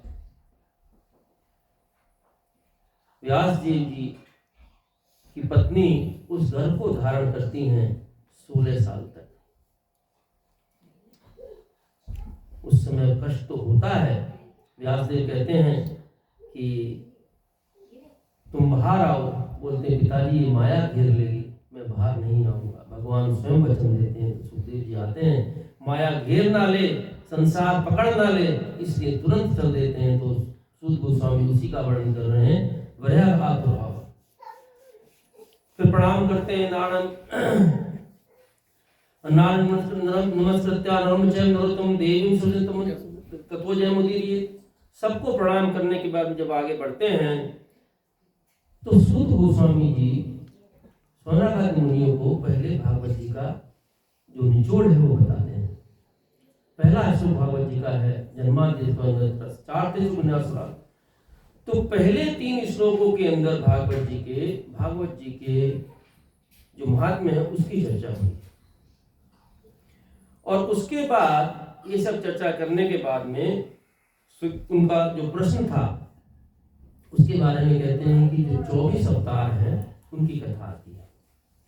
24 अवतारों में सबसे पहले कुमार के बाद नारद, वराह, नर नारायण, कपिल, दत्तात्रेय, यज्ञ भगवान, ऋषभदेव, पृथु आदि आदि सबकी कथा आती है। भागवत जी में 22 अवतारों की कथा दी हुई है। जो 23वें और 24वें अवतार हैं वो है हंस और हैग्रीव।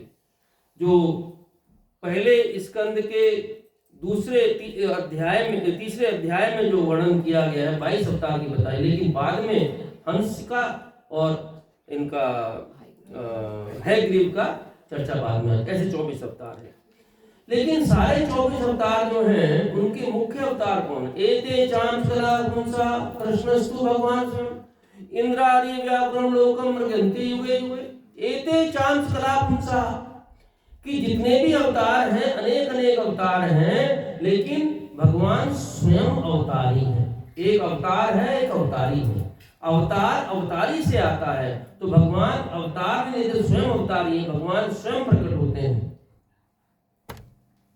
जब कृष्ण प्राकट्य की लीला होगी उसमें हम चर्चा करेंगे।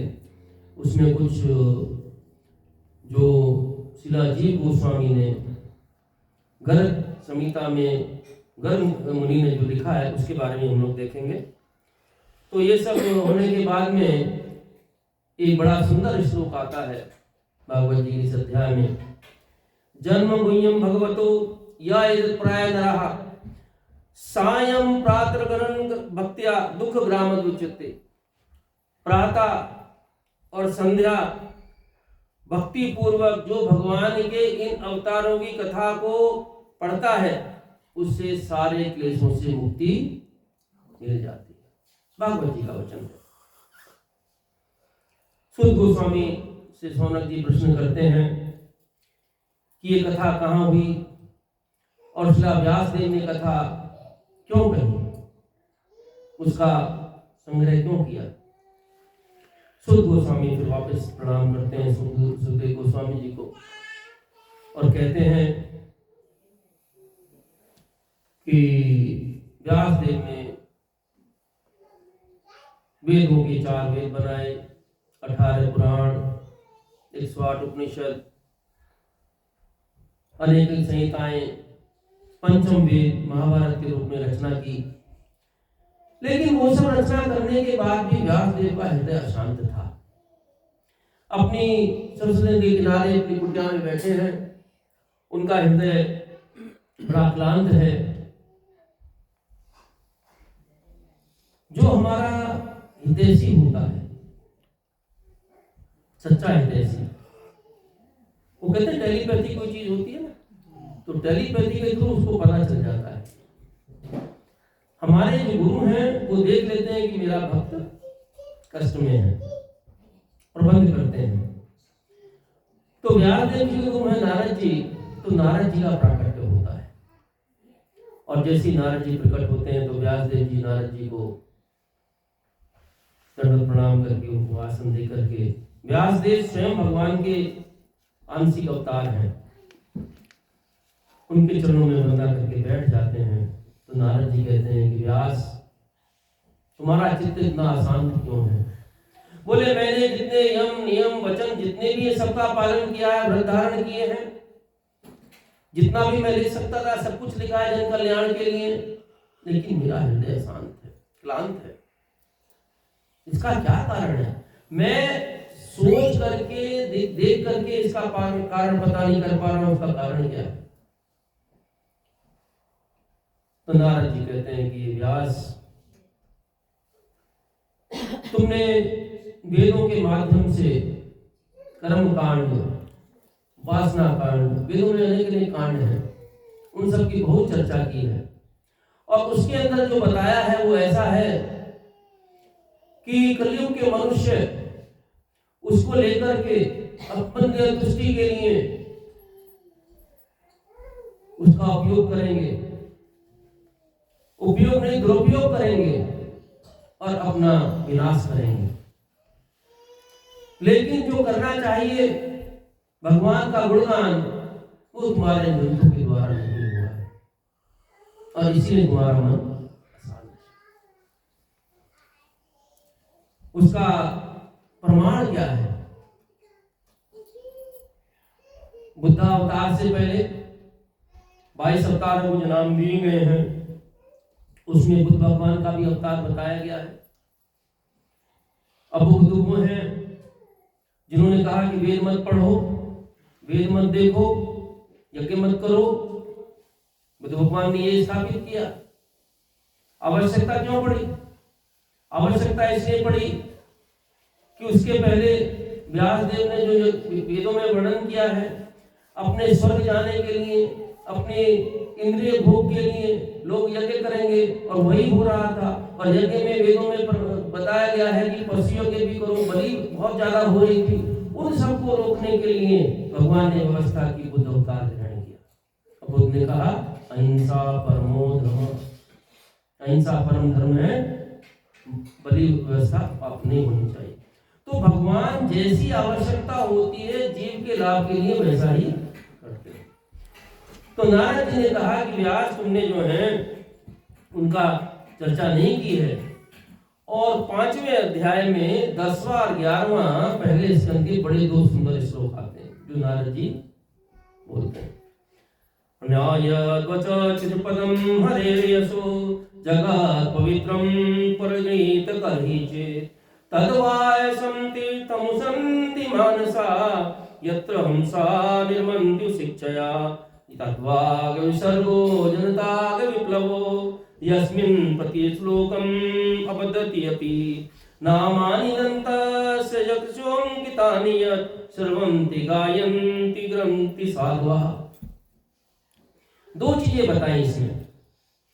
नायक वदत चित्रपदम यरेसो, कि वो वाणी, कोई भी वाणी हो जो भगवान की महिमा का, उनका गुणगान नहीं करती है। वो वाणी कैसी है, उसको साधु कैसा मानते हैं? कौओं के तीर्थ स्थान के समान मानते हैं। तो कौओं का तीर्थ स्थान कौन सा होता है? जहां गंध हो, जहां कूड़ा करकट हो, जहां पीव हो, जहां घृणित चीजें हो, वो कौओं का तीर्थ स्थान है। तो कह रहे हैं कि वो वाणी जो भगवान की महिमा का, उनका गुणगान नहीं करती, वो ब्रह्मांड के वातावरण को शुद्ध नहीं करती, वो कौओं के तीर्थ स्थान के समान है। इसीलिए साधु पुरुष को ऐसी वाणी में कोई सुख नहीं मिलता।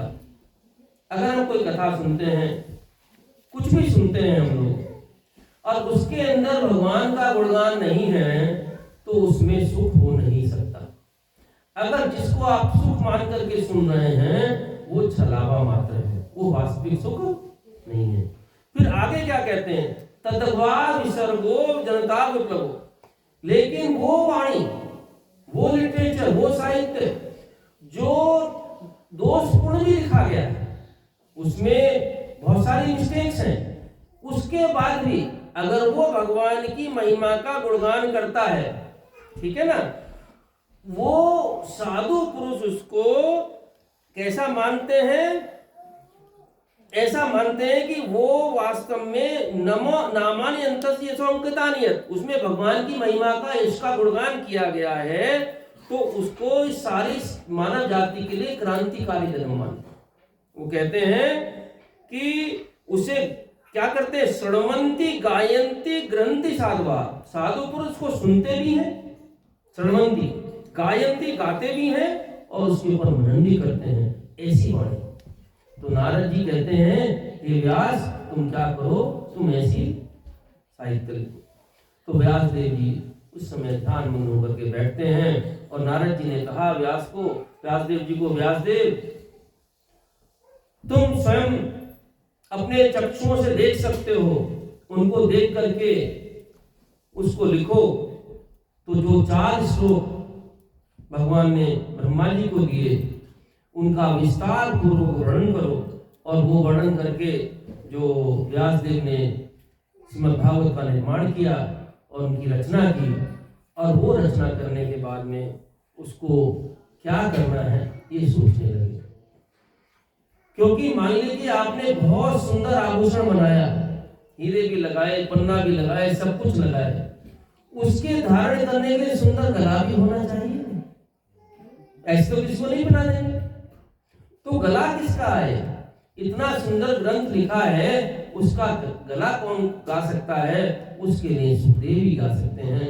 उन्होंने पुत्र सुखदेव को बुलाने के लिए अपने दोनों शिष्यों को भेजा, और 2 शिष्य जंगल में जाकर जो गान करते थे, उनको 2 श्लोक बताए भगवान के गुण के बारे में, उनकी दया के बारे में। वो उनको उसका गुणगान करते हैं और व्यासदेव जी सुनते हैं। ऐसा कौन हो सकता है? बड़े आकर्षित होते हैं। सुखदेव गोस्वामी जी सुनते हैं, बड़े आकर्षित होते हैं, ऐसा कौन हो सकता है? वापिस आते हैं और पिता से अध्ययन करते हैं। वो सुखदेव गोस्वामी जी ने भागवत जी की परीक्षित महाराज को। उसी प्रसंग में नारद जी को जो उनका बेसिस, जो उनका आधार है, जो क्यों इस बात को कह रहे हैं, उनको लगा कि इसके बारे में बताना चाहिए। तो नारद जी व्यासदेव से कहते हैं कि व्यास, मैं जो कह रहा हूं मेरा अपना अनुभव है, वो मैं दूसरे के अनुभव से नहीं कह रहा हूं। हम लोग बातें कहते हैं किसी और के अनुभव से नहीं, अपने अनुभव से। मेरा अनुभव क्या है, मेरा मैं सुनाता हूं। कहते हैं कि पिछले जन्म में मैं एक दासी पुत्र था। मेरी माता गांव में घरों में जाकर के काम करती थी। 5 वर्ष का मैं था, चातुर्मास आया। चातुर्मास में नियम है, जो वेदांती लोग होते हैं, सन्यासी लोग होते हैं, एक जगह रुक जाते हैं। महाप्रभु चातुर्मास में गए और श्रीरंगम में वेंकट भट्ट गोस्वामी जी के 4 महीने रुके। तो इसी प्रकार से वो संत लोग जो आए थे वो वहाँ रुके 4 मास। उनकी सेवा शुश्रूषा करने के लिए उनकी माता को नियुक्त किया गया। माता अपने छोटे से नारद मुनि को लेकर भी जाती थी और वो सब भगवत चर्चा करते थे। तो नारद जी 5 वर्ष की अवस्था में भगवत चर्चा को सुनते थे। वो जो संत थे उनमें कुछ बूढ़े भी थे, कुछ आसक्त भी थे। उनकी कभी कभी सेवा कर देते थे। क्या सेवा करते थे? कोई संत बैठ गए, उठा नहीं जा रहा है, उनको हाथ पकड़ के उठवा दिया, या किसी की लाठी नीचे रहेगी, लाठी पकड़ के दे दी। उनकी सेवा से भक्त लोग प्रसन्न थे, बड़े प्रसन्न थे नारद जी से। और नारद जी एक और काम करते थे, कथा तो सुनते ही थे, कथा सुनने के साथ साथ नारद जी क्या करते थे, जब संत प्रसाद पा लेते थे उनसे आज्ञा लेकर के जो उच्छिष्ट है, जो उनका संत प्रसाद बचा है, उनसे पूछ करके उसको पाते थे। हम लोग क्या करते हैं, महाराज आए, उनका थाली उठा करके गए, तुरंत प्रसाद देना शुरू कर दिया। कभी आज्ञा नहीं लेते महाराज से कि महाराज आपका उच्छिष्ट हम ले लें। आपने देखा होगा ये चीज। तो नारद जी सिखाते हैं कि नहीं, ऐसा नहीं करना है। उसके लिए क्या करना है, आज्ञा लेनी। नारद जी वो उच्छिष्ट ले लेते थे और उच्छिष्ट लेने के बाद में नारद जी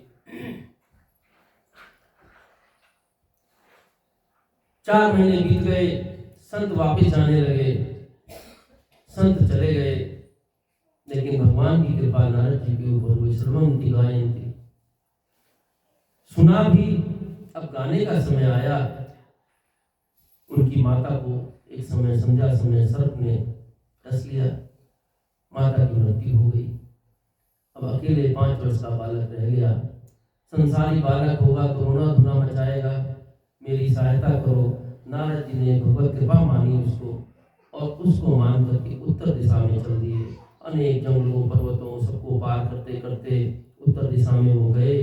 वहाँ जाकर के ध्यान लगाया। उनके हृदय में भगवत कृपा से भगवान की छवि जो है एक क्षण के लिए आई, और वो छवि एक क्षण के लिए आने के बाद में वहां से गायब हो गई। जैसी छवि गायब हुई, नारद जी बिलबिला उठे, जो मैं दर्शन कर रहा था वो कहाँ गए। उसी समय उनको आकाशवाणी सुनाई दी। आकाशवाणी ने कहा तदा तदमीशस्य भक्तानां संवित्ता अनुग्रहमन्यमानाः प्रतिष्ठं दिशमुत्तरम्। आकाशवाणी ने कहा कि अब नारद तुम्हें इस जन्म में मेरे दर्शन नहीं होंगे। तो नारद जी कहते हैं कि मैंने आकाशवाणी को सुना और भगवान की विशेष कृपा समझा और मैं सोच करके आगे ये करते करते नारद मुनि उस समय एक बड़ा सुंदर भागवत जी में श्लोक आता है, 6 अध्याय का 25वां श्लोक। एवं मुक्त्वा परं तम्रान्महत् भूतं नवलिंगम अलिंगमेश्वरम् अहं च तस्मै महतामह्यसे श्रीसोमानं विद्यानुकंपितः। प्रभुपाद जी ने इसमें लिखा है परपोर्ट के अंदर कि जो भगवान की वाणी है उसमें और भगवान जी में कोई भेद नहीं है। इस श्लोक में क्या कहा है? उस परम सत्ता वाणी ने जब बोलना बंद कर दिया, कौन बोल रहा था? अदृश्य एवं उक्त्वा पुराण तन्महत्, जिसको देख नहीं सकते वो बोल रहा था, लेकिन जो बोला वो बहुत अद्भुत था। जब वो बोलना बंद कर दिया, अब ये नहीं सोचा कि दिखे नहीं, उसके तुरंत बाद अहम च तस्मै महताम मह्यसे, नारद जी ने कृतज्ञ के साथ सिर झुकाया और सिर झुका करके प्रणाम किया। अब प्रणाम करके नारद जी कहते हैं मैं आगे चल दिया। आगे जाने के बाद मेरा जन्म जो है कहाँ हुआ? अभी आया था, ब्रह्मा जी के पुत्र के रूप में नारद जी को जन्म मिला। क्या कृपा हुई? किसने कृपा हुई? कृपा हो गई, ब्रह्मा जी के पुत्र के रूप में जन्म मिला। और कृपा इसलिए कि संतों का जो प्रसाद है उच्छिष्ट, और संतों का कृपा प्रसाद और संतों का वाणी प्रसाद दोनों ग्रहण किए नारद जी ने। और ये सब ग्रहण करने के बाद में नारद जी कहते हैं कि व्यास तुम जो है उसको भागवत जी की रचना करो। तो व्यास जी ने भागवत जी रचना करने बैठे हैं। उस समय हम क्या देखते हैं, महाभारत का युद्ध समाप्त हो चुका है। महाभारत के युद्ध में दुर्योधन मृत्यु को प्राप्त नहीं हुआ है, हार चुका है। जहां भीम और दुर्योधन का युद्ध हुआ, गदा युद्ध, वहां पर उसकी जंगा टूटी, दुर्योधन वहां पड़ा हुआ है। उस समय कृपाचार्य, अश्वत्थामा, कृतवर्मा तीनों वहां आते हैं और अश्वत्थामा अपने मित्र की ये दशा देख करके उनको बड़ा दुख होता है। तो अश्वत्थामा कहते हैं कि मैं 5 पांडवों का वध करके तुम्हारे सामने आऊंगा। अश्वत्थामा, कृतवर्मा, कृपाचार्य तीनों जाते हैं। तीनों जाने के बाद में जहां पांडवों का शिविर है, अभी युद्ध समाप्त हुआ है, युद्ध समाप्त होने के बाद में हस्तिनापुर इंद्रप्रस्थ नहीं गए हैं, वहीं पर शिविर लगा हुआ है। उनके शिविर में जहाँ द्रौपदी का शिविर है, वहाँ 5 पांडवों का शिविर है। उन 5 पांडवों को उस दिन वहां सोना था।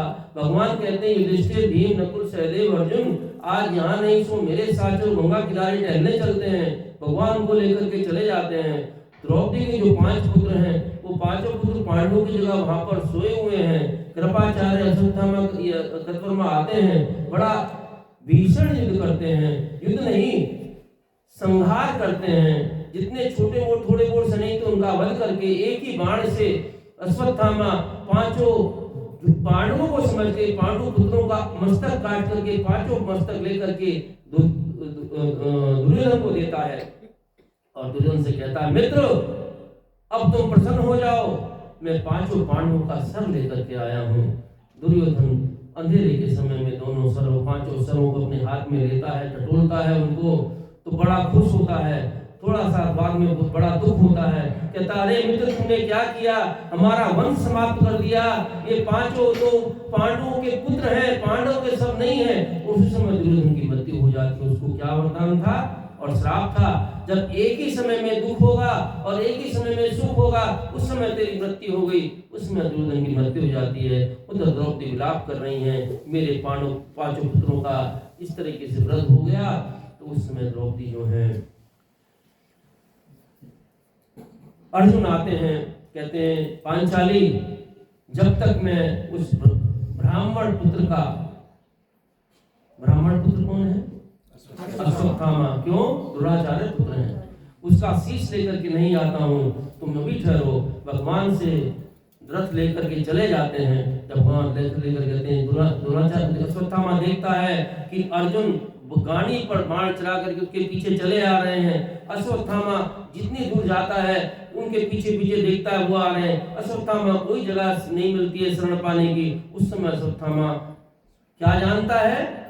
ब्रह्मास्त्र चलाना जानता है, ब्रह्मास्त्र को धारण करता है। और ब्रह्मास्त्र को धारण करने के बाद में अश्वत्थामा उस ब्रह्मास्त्र को जब छोड़ता है, अर्जुन देखते हैं सामने से विकराल ब्रह्मास्त्र, जिसकी तरफ वजह से चारों दिशाएं जल सी उठी, अग्नि का प्रकाश हो गया, इतना भयंकर चला आ रहा है। अर्जुन भगवान की तरफ देखते हैं, भगवान कहते हैं अर्जुन तुम जानते हो तुम्हें क्या करना है। अर्जुन रथ से नीचे उतरते हैं, हम अगर उस जगह पर हम लोग होंगे तो हम विकल हो जाएंगे, हम लोग दुख से रोने लगेंगे। अर्जुन बड़ी तल्लीनता के साथ में, बड़ी सहनशीलता के साथ में रथ से नीचे उतरते हैं, आचमनी करते हैं, रथ की परिक्रमा करते हैं, भगवान की परिक्रमा करते हैं, अपना ब्रह्मास्त्र अपने बाण गाड़ी पर चढ़ाते हैं, उस ब्रह्मास्त्र को शांत करते हैं, दोनों ब्रह्मास्त्र अपने पास बुला लेते हैं। क्या न्यूक्लियर वेपन है आज की डेट में? ये बोलते हैं न्यूक्लियर वेपन जो आता नाश करता है, लेकिन हमारे न्यूक्लियर वेपन ऐसे हैं, ब्रह्मास्त्र जो है जिसकी कला ऐसी है कि जहां जिसके विनाश के लिए भेजा गया उसको जाएगा, करेगा, वापस भी आ जाएगा। अर्जुन ने उसको भी शांत किया और अपने वाले को भी, दोनों को बुला करके वापस बुला लिया। वापस बुलाने की कला आज किसी के पास नहीं है।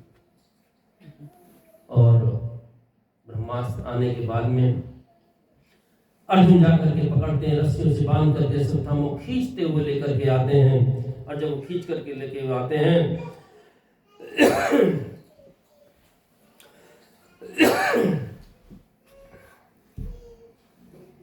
द्रौपदी जैसी देखती हैं कि अश्वत्थामा को खींच करके लेकर के आया जा रहा है। भाई सबके लिए उस समय उसकी स्थिति को देख करके द्रौपदी जो रो रही हैं और रो उठती हैं। किस लिए? अश्वत्थामा के लिए। द्रौपदी कहते मुंच छोड़ दो। क्यों छोड़ दो? अरे गुरुपुत्र है, लेकिन इसने अपराध किया, आगताई है, मारने का अधिकार है। लेकिन द्रौपदी कहती है इनको छोड़ दो, मैं नहीं चाहती। आज मैं अपनों के पुत्र के ऊपर वध पे रो रही हूँ। मेरी जो आपकी गुरु माता है, आपकी भी माता है, वो अपने पुत्र के वध के ऊपर हुए, इसको छोड़ दो। भगवान कहते हैं अर्जुन तुमको क्या करना है? युधिष्ठिर कहते हैं हाँ छोड़ दो, नकुल सहदेव कहते हैं छोड़ दो, भीम कहते हैं मार दो। अर्जुन देखते हैं मैं क्या करूं, मार दूं या छोड़ दूं? भगवान कहते हैं अर्जुन तू जानता है तुझे क्या करना है, बार-बार मेरी तरफ मत देख। अर्जुन उस समय अपना खड्ग निकालते हैं, उसके बाल काट देते हैं, मणि जो है उसमें खा करके छोड़ देते हैं। भगवान श्राप देते हैं अश्वत्थामा तुझे वरदान है चिरंजीवी होने का, लेकिन तेरे ये जो घाव हुआ है ये जीवन में कभी भरेगा नहीं। इससे इतना पस निकलेगा, इतना वो निकलेगा, दुर्गंध इतनी आएगी, लोग तुझसे घृणा करेंगे और तू जो है कहीं भी शरण नहीं पा सकेगा। ब्राह्मण को मारना ऐसा नहीं है कि उसका वध ही किया जाए, ब्रह्महत्या नहीं करनी है। उसके लिए उसके केस काटना ब्राह्मण को मारने के समान है। तो अर्जुन ने मारा भी और भगवान 3 अश्वमेध कराते हैं महाराज युधिष्ठिर से, और अश्वमेध करा करके उन सबको सिंहासनारूढ़ होते हैं युधिष्ठिर महाराज। और भगवान को निकले हुए बहुत समय हो गया द्वारका से, द्वारका में सब इंतजार कर रहे हैं। भगवान कहते हैं युधिष्ठिर मुझे जाने की आज्ञा दो। युधिष्ठिर कहते हैं प्रभु आप नहीं जा सकते, मैं कैसे आज्ञा दूं? भगवान बड़ी मुश्किल से मनाते हैं, रथ तैयार हो जाता है। रथ तैयार होने के बाद में भगवान रथ के ऊपर विराजमान जब भगवान विराजमान हो गए तब चलने कोई है। उसी समय भगवान के कानों में आवाज पड़ती है, पाई पाही महायोगी भक्तान देव देव जगतपते नानत तुम अभयम पश्ये मत्यु मिलनम। पाई पहा महायोगी, हे महायोगी आपकी शरण में हूँ, शरण में हूँ। भगवान देखते हैं कि पांडवों की पुत्र वधू उत्तरा दौड़ी हुई आ रही है, कहती है, हे प्रभु इस समय लाज के विषय नहीं है, मेरा गर्भ जल रहा है।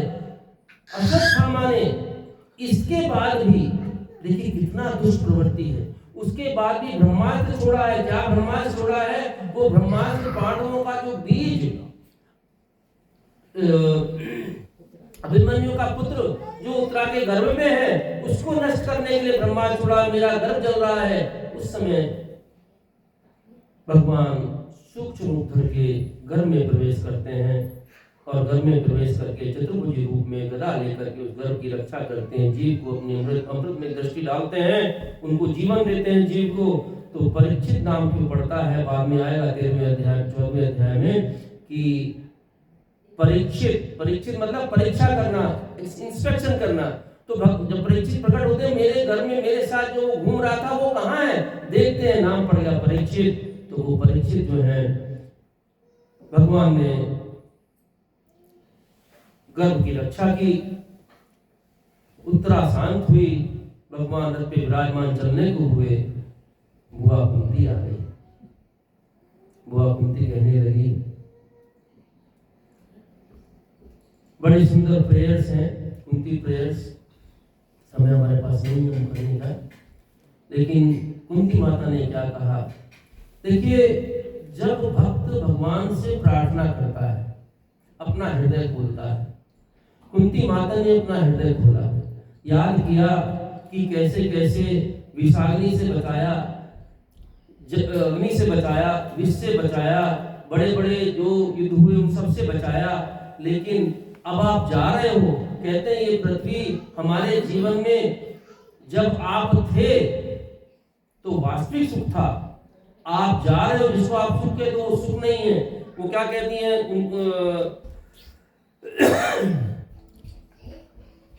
कुंती माता, विपदा संतुता सत्व तत् तत् जगद्गुरु भवतो दर्शनम यस्यात् आप पुनर्भव दर्शनम।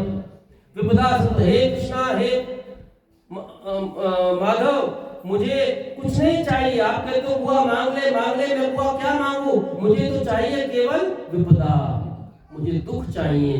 क्यों दुख चाहिए? जब दुख था तो आप आए, अब सुख आ गया तो आप जा रहे, मुझे ऐसे सुख नहीं चाहिए, आप चाहिए। बड़ी सुंदर कुंती माता की प्रेयर है। और वो प्रेयर करने के बाद में भगवान थोड़ी दिन और रुकते हैं।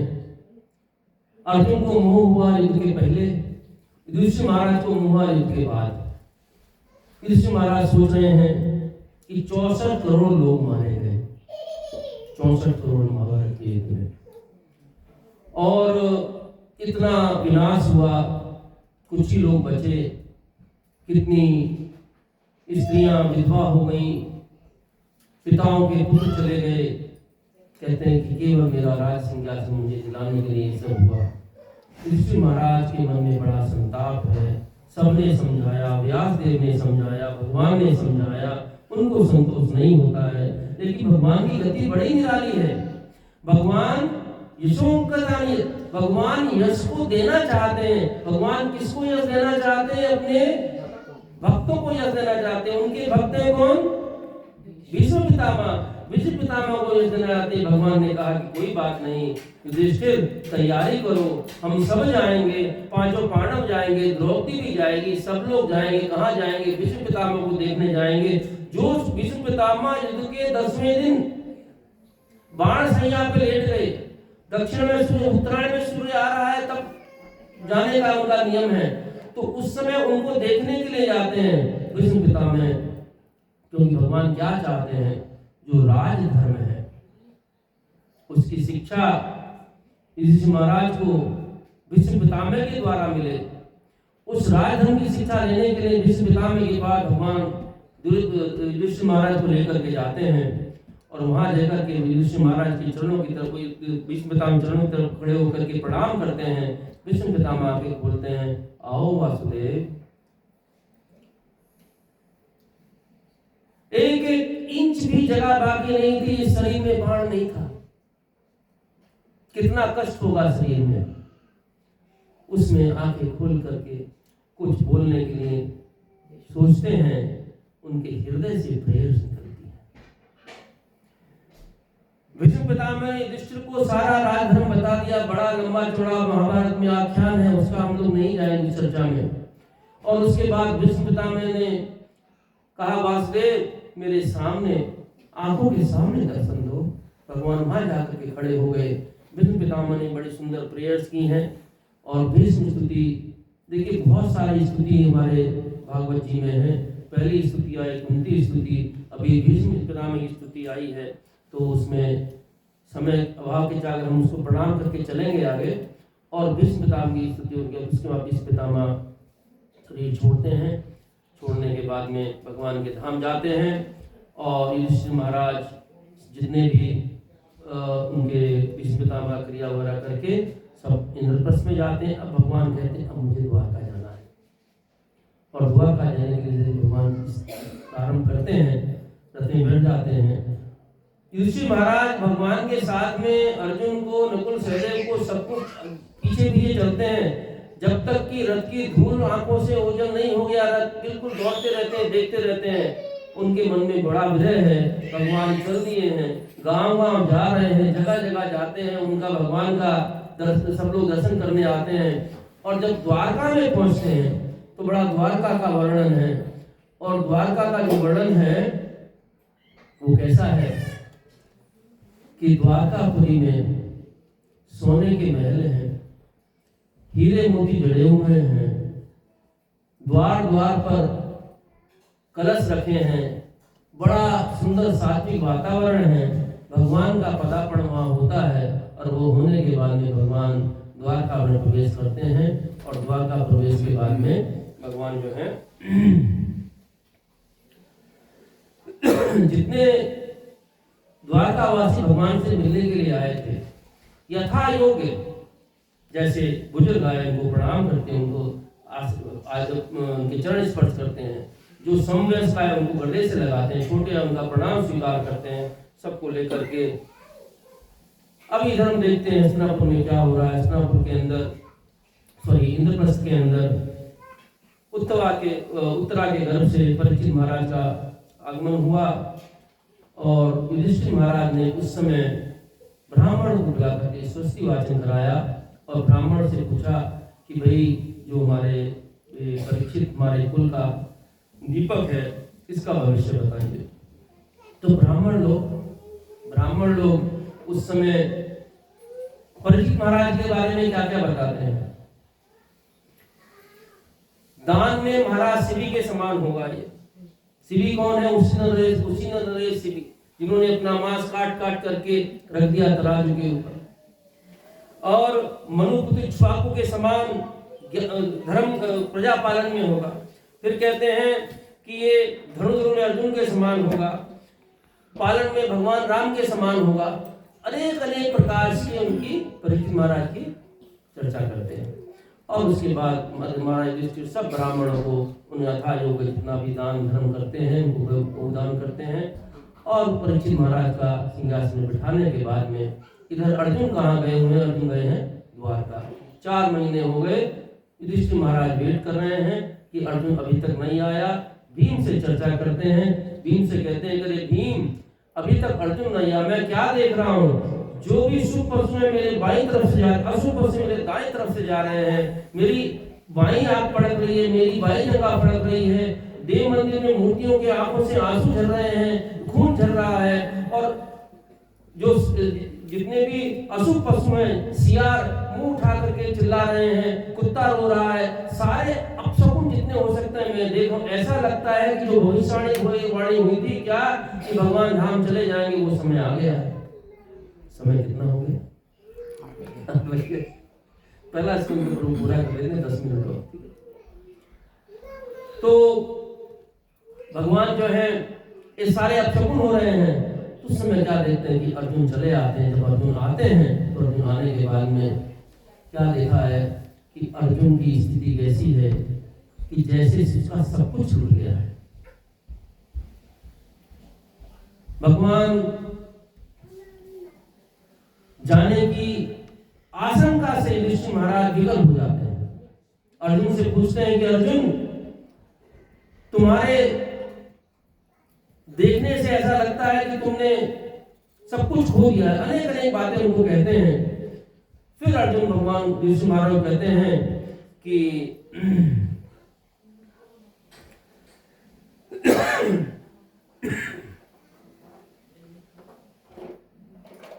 जिनके द्वारा मैंने संसार भर को जीत लिया, उन्होंने उनको छोड़ दिया।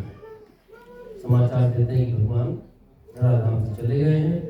उसको सुनकर के युधिष्ठिर महाराज मन बना लेते हैं, अब समय आ गया है। क्या समय आ गया है? हमको भी जाना चाहिए। अगर भगवान नहीं है तो उनके बिना हमको भी नहीं रहना चाहिए। युधिष्ठिर महाराज कहते हैं कि अब भागवत जी में लिखा है टाइमली रिटायरमेंट, टाइमली रिटायरमेंट। और वास्तव में हमको समय के अनुसार रिटायरमेंट ले लेना चाहिए। जब स्थिति समय अनुसार ठीक आ जाए रिटायरमेंट ले लेना चाहिए। तो उस समय देखते हैं परीक्षित महाराज को सिंहासन बिठाते हैं और भागवत जी कहते हैं कि ऋषि महाराज ने बोलना बंद कर दिया, सुनना बंद कर दिया, सारे राजवस्त्र आदि चिथड़े पहन लिए, गूंगे बहरे बन गए, बाल उठा लिए, पूरी जटाएं बना ली और पागल की भांति चल दिए। ना भीम को देखा, नकुल सहदेव अर्जुन को, जो उनके प्राण थे, मुड़ करके भी नहीं देखा। सब भाइयों ने देखा कि भाई चले जा रहे हैं, युधिष्ठिर चले जा रहे हैं, उनके पीछे पीछे भीम अर्जुन नकुल सहदेव चल दिए। सबके जाने के साथ में देखते हैं कि द्रौपदी भी साथ में जाती हैं और एक एक करके सब अपना भगवान के धाम चले जाते हैं। इधर युधिष्ठिर के जो परीक्षित महाराज हैं, सिंहासन आरूढ़ होने के बाद में एक समय भ्रमण के लिए जाते हैं। युद्ध किसके लिए? उन्होंने विवाह किया, उनके 4 पुत्र हुए। उन 4 पुत्र में सबसे बड़े पुत्र का नाम है जन्मेजय। और जन्मेजय को वहाँ साधन सौंप करके वो धनुष बाण लेकर के अपनी प्रजा को देखने के लिए जाते हैं। तो जगह जगह उनको क्या सुनने को मिलता है? यश। किसका यश? भगवान का यश और अपने पितामहों का यश। सारी जनता उनका यश गा रही है। जाकर के देखते हैं एक जगह बड़ा अन्याय हो रहा है। एक शूद्र जैसा व्यक्ति डंडा लेकर के एक गाय के और बैल जो खड़े हुए हैं, जिनके आंखों से आंसू झर रहे हैं, उनको मार रहा है। और जब वो उनको मार रहा है तो मारते मारते क्या देखते हैं कि वो गाय और बैल जो आपस में बातें कर रहे हैं। तो गाय बैल से पूछती है कि हे ऋषभ, आपके तो 4 पैर थे, एक ही पैर रह गया, बाकी 3 पैर कहाँ चले गए? ऋषभ देव कहते हैं, जो ऋषभ कहते हैं, हे गौ माता, आप ही रो रहे हो, आपके शरीर की एक एक हड्डियां दिख रही हैं, आपके आंसू निकल रहे हैं, आपके शरीर पे मांस का नाम नहीं है, आपकी ये दशा कैसे हो गई? दोनों चर्चा करते हैं। परीक्षित महाराज आते हैं और जो शूद्र जैसा व्यक्ति जो राजा बना हुआ है उनको मार रहा है, उसको धनुष बाण करके कहते हैं कि आज मैं तेरा वध करूंगा। और जैसे धनुष बाण चलाते हैं, चलाने के लिए तैयार होते हैं, तुरंत जो शूद्र जैसा व्यक्ति है वो चरणों में गिर जाता है, शरण में आ जाता है। और हर राजा करते हुए शरण में आगे रक्षा करना। बोले ठीक है, बोले मेरे राज्य से बाहर चला जा। वो कहता है कि आपका राज्य कहाँ नहीं है, मैं कहाँ चला जाऊं? मैं आपकी प्रजा हूँ, मुझे कहीं तो स्थान दे दो। बोले 4 स्थान तुझे देता हूँ, जहाँ जुआ खेला जाता है, जहाँ शराब पी जाती है, जहाँ मदिरा पी जाती है, जहाँ मांस भक्षण होता है, जहाँ पर वैश्यावृत्ति होती है, इन 4 स्थान में जाकर के तू रहे। बोले 4 पर्याप्त नहीं, एक और स्थान दे दो। क्या स्थान दे दूं? सोचा अच्छा जहाँ सोना है वहां भी चला जा, क्योंकि जहाँ सोना है वहाँ 4 चीजें होती हैं। ये 4 व्यसन किसके हैं? पैसे वालों के व्यसन हैं। और वो कौन है? कली है। जो उनका डिस्कशन हो रहा है गाय और बैल का, वो कहते हैं बड़ा सुंदर डिस्कशन है, समय नहीं हमारे पास में। डिस्कशन क्या है कि सब कहते हैं, वो परीक्षित महाराज पूछते हैं कि तुम्हारी दशा किसने की, तुम्हारे दुख का कारण क्या है? वो कहते हैं कि दुख का कारण कौन किसको कह सकते हैं? संसार में कोई किसी के दुख का कारण नहीं है। वो कहते मैं किसको दोष दूं, देवताओं को दोष दूं, इसको दोष दूं, उसको दोष दूं, हमारे दुख का कारण कुछ नहीं है। वो समझ जाते हैं कि ये कौन है, धर्मराज हैं और पृथ्वी माता के रूप में गौ हैं। युधिष्ठिर महाराज, सॉरी परीक्षित महाराज उस समय अपने राज्य वापस चले जाते हैं। तो आगे की कथा हम लोग कल शुरू करेंगे, क्योंकि अभी समय कितना 8-10 हो गए, धर्म के जो 4 चरण उसमें एक रहा 8-7 8-7 हो गए ना। इसके बाद जब परीक्षित महाराज गंगा इस किनारे जाकर के बैठते हैं और वहां से लेकर के दूसरा तीसरा अध्याय स्कंद जो है, कोशिश करेंगे चौथा स्कंद का भी कुछ पाठ कल हो जाए, हम लोग कल करेंगे। तो आज हमने जो पहला स्कंद है महात्म्य वहां तक कथा की है, और उसके बाद की कथा में जब परीक्षित महाराज समीक मुनि के आश्रम में जाते हैं, और समीक मुनि के आश्रम में जाने के बाद में जो सर्प है उनको भूख और प्यास लगी है, और भूख प्यास लगने से उनको लगता है कि आश्रम में कुछ पानी मिलेगा। तो देखते हैं कि समीक मुनि अपने ध्यान मग्न में बैठे हुए हैं और उनको कोई अटेंशन नहीं मिलती है। तो एक मरा हुआ सर्प उसको उठा करके उनके गले में डाल देते हैं, और उसकी वजह से उनको श्राप मिलता है। किसके द्वारा? उनके पुत्र के द्वारा। उसमें बड़ी गूढ़ चर्चा है, वो चर्चा हम लोग कल करेंगे, क्योंकि आज का समय थोड़ा सा हमारा शुरू में गया। अभी भागवत जी की आरती और उसके बाद प्रसाद। हरे कृष्णा। श्री भागवत राज की जय, प्रभुपाद की जय, गुरुदेव की जय, गौर प्रेमानंदे। हरे कृष्णा। प्रभु माता जी बहुत बहुत धन्यवाद।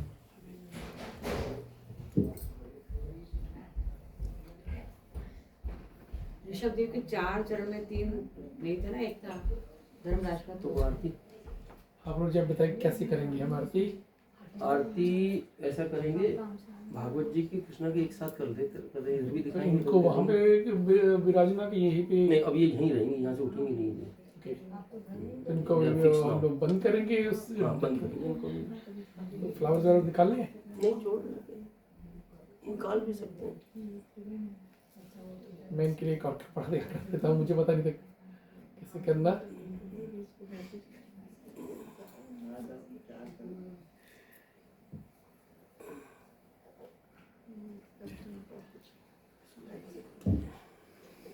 तो आरती गाली कौन सी है?